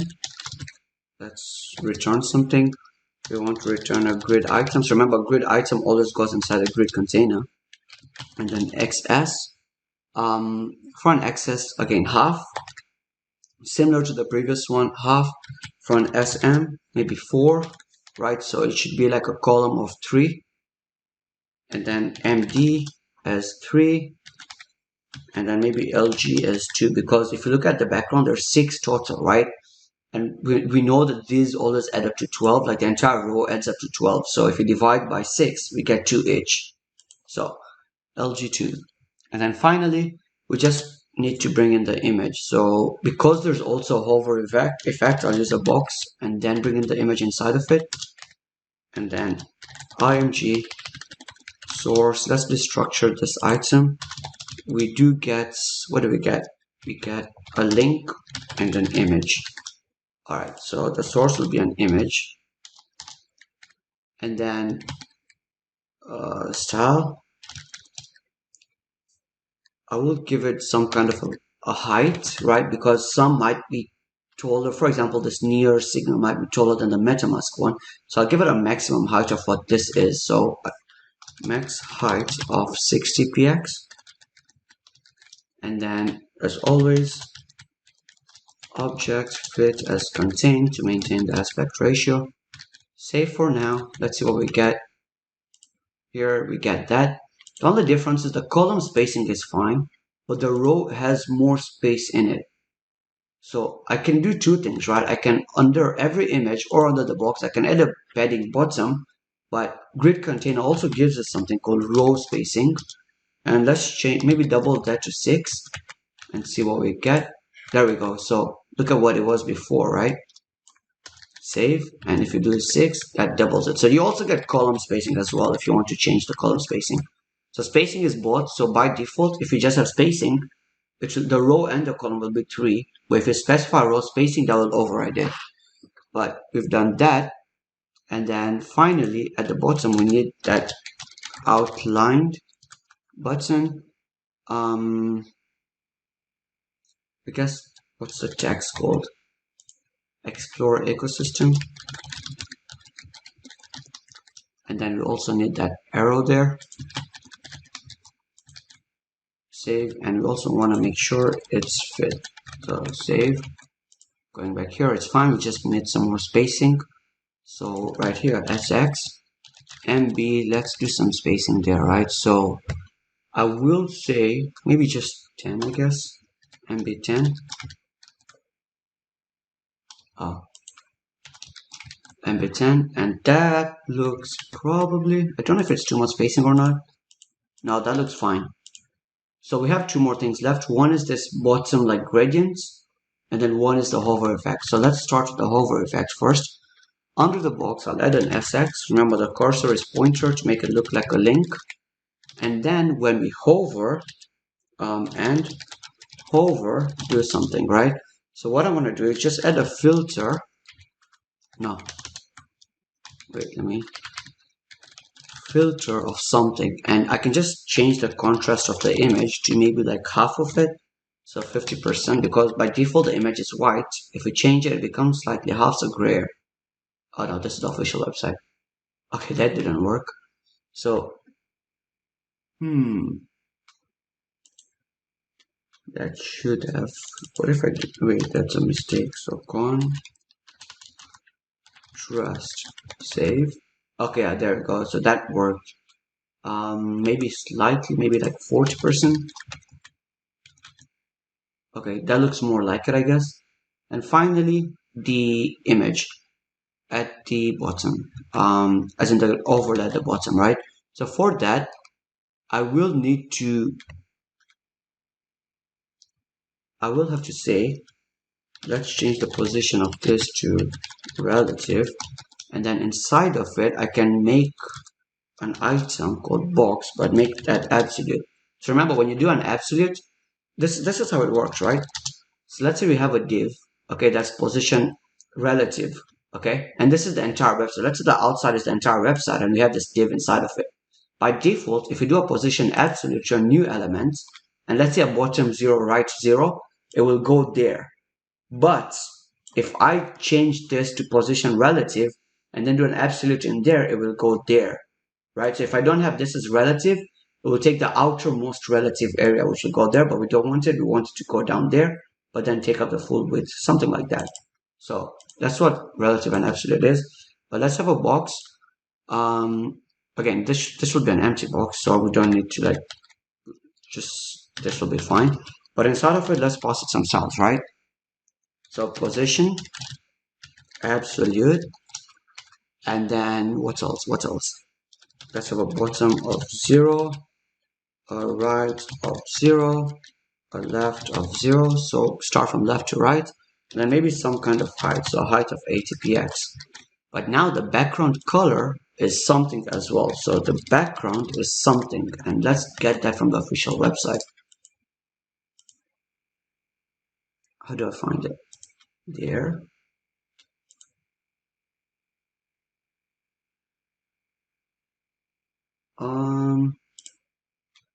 If I open that,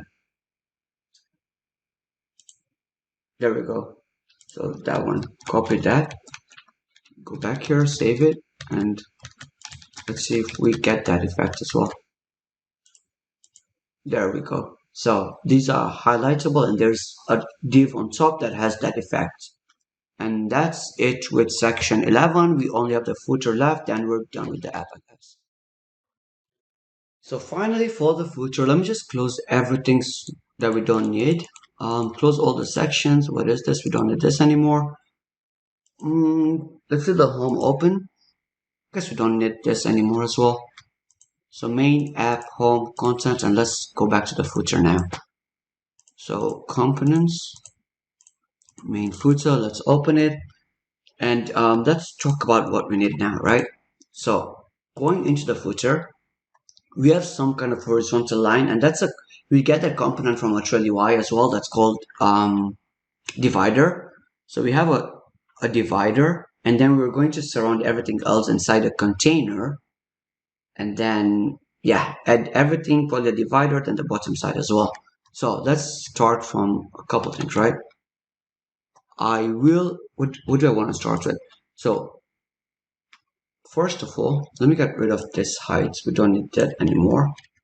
I will start with the divider only. See if that works.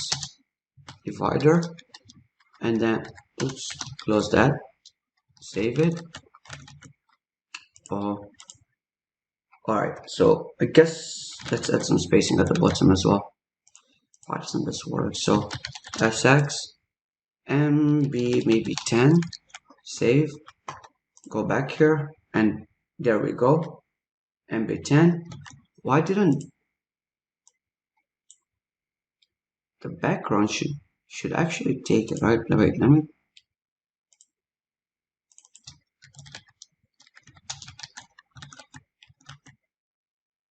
Oh, it shouldn't be. Okay, yeah, no, never mind. Let me do a pb10.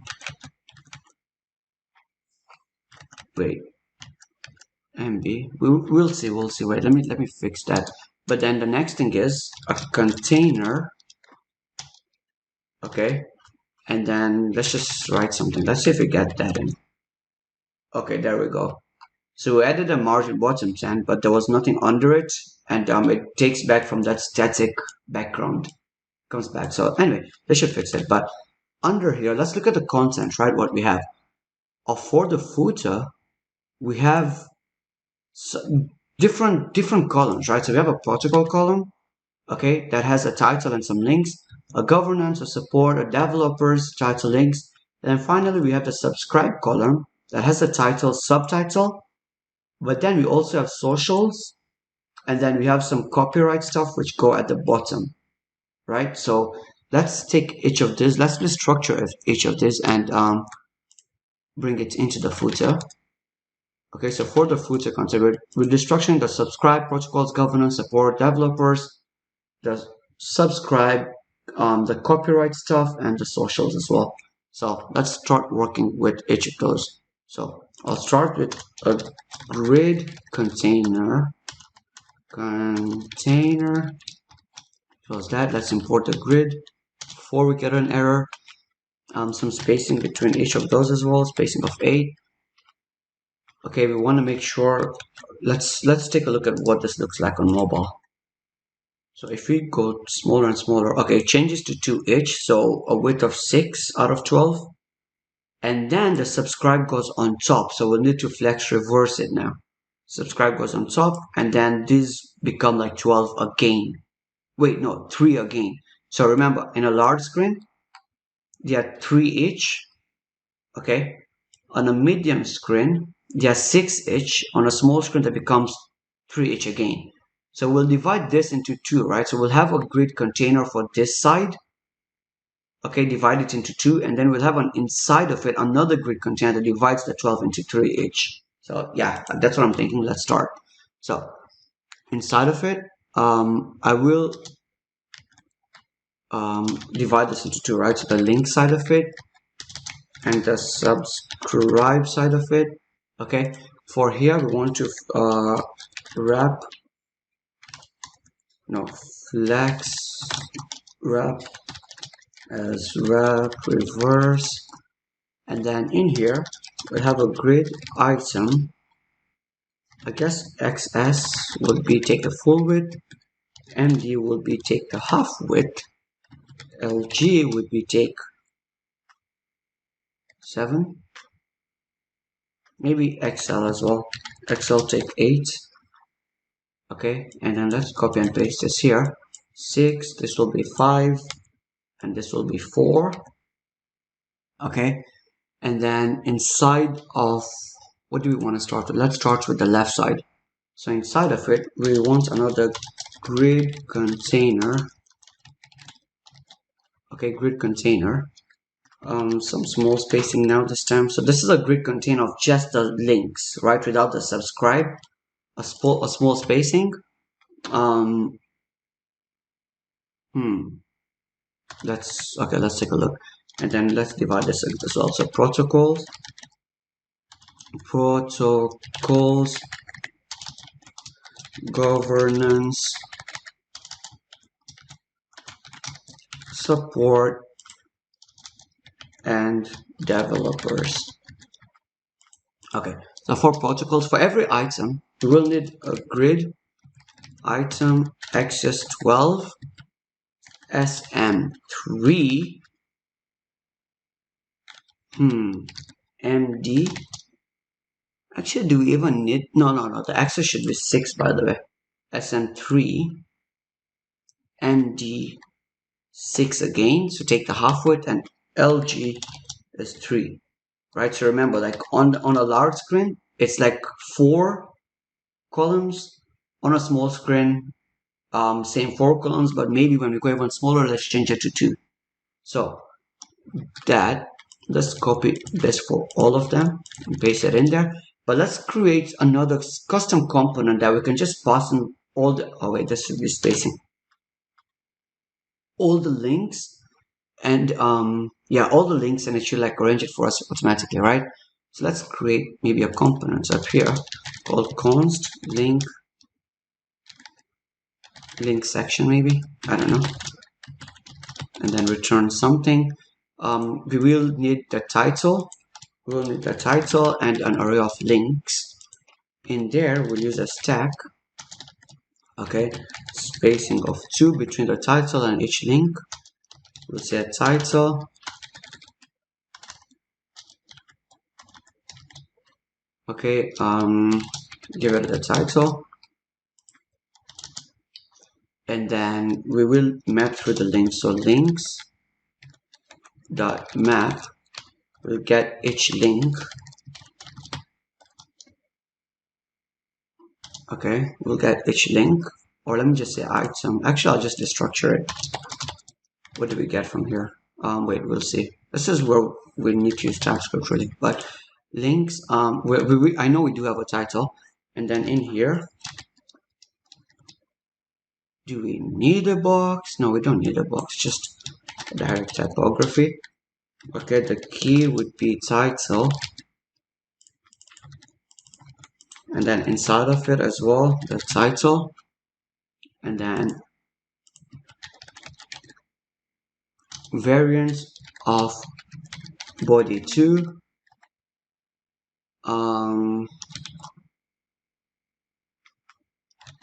Is that already gray by default? Yeah, it is. So color is equal to text dot secondary. What else? Let's save and see what we get. So inside the link section,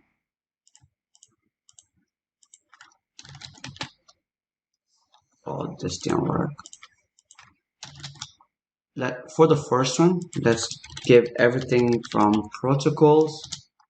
For the second one, everything from governance. For the third one, everything from support. For the fourth one, everything from developers. Let's save and see what we get. There we go. We might need a hover effect. So on hover, like change the color. Yeah. So right here, SX. How do I do this? So and hover. Let's change the color to text.primary. Let's see if that works. And also we want a cursor of pointer. Let's see if that works. There we go. So yeah, that worked. Cool. Yes, sir. And then let's do the subscribe side next now, right? So for the subscribe side, it's pretty simple as well, right? Title, subtitle, button, and a stack of this. So this will be a stack and a stack of each item as well. So the links is done. For the subscribe side, stack, okay. We'll bring in the title. So title, okay, we have the subscribe dot, give us something. Okay, title, okay, a typography. We have a subscribe dot subtitle. Let me give it some spacing. So sx mb1, and then this should be variant of body 2. By default, I think body 2 size should have been body 1, so I don't need to do a variant of body 2 every time. But then color of text that's secondary. Okay, subscribe the subtitle, and then after that we need the outline button. Okay, this time it should say subscribe, and then we will need the arrow as well, and then some style. So the height of this button is 60. Let's just have an my, so margin top and bottom an equal margin of about 3. Finally, we need to like loop through the socials. So let's have a stack here. Stack. The direction will be row this time. Direction of row. Align items center, just in case we overlap in a smaller screen. So wrap. Okay, some spacing between every item, spacing of 1, and then want to justify content to the center, right? So justify content to the center, and in here we just want to like loop through the socials. So socials dot map, we get an item. I guess what let's see what we'll get. But an icon button. Okay, what does this item give us? Oh, just an icon. So let's also do I. So we can give it a key of I. Probably have to give it a name, but it's okay. Key of I, and then we can say this should be the icon. Don't know if that would work. Let's try. No, that didn't work. But then I can just do this, right? Item. I could either capitalize this and that would work, or I can do item.icon. Save, and that works. There we go. So that should be fine, I guess. Actually, justify content should be space between, so it starts from here and ends there. So space between, save. There we go. So that's done. That's done. Finally, we need that small divider with the last part, and then we're fully done, right? So let's minimize this as well. Outside of it, let's give it another divider. Divider, save. Let me give it some styles also. SX, MT, 6, MB5. Let's go back here. So we have that. And finally, one more thing, a stack. So this will be like the copyright stack, right?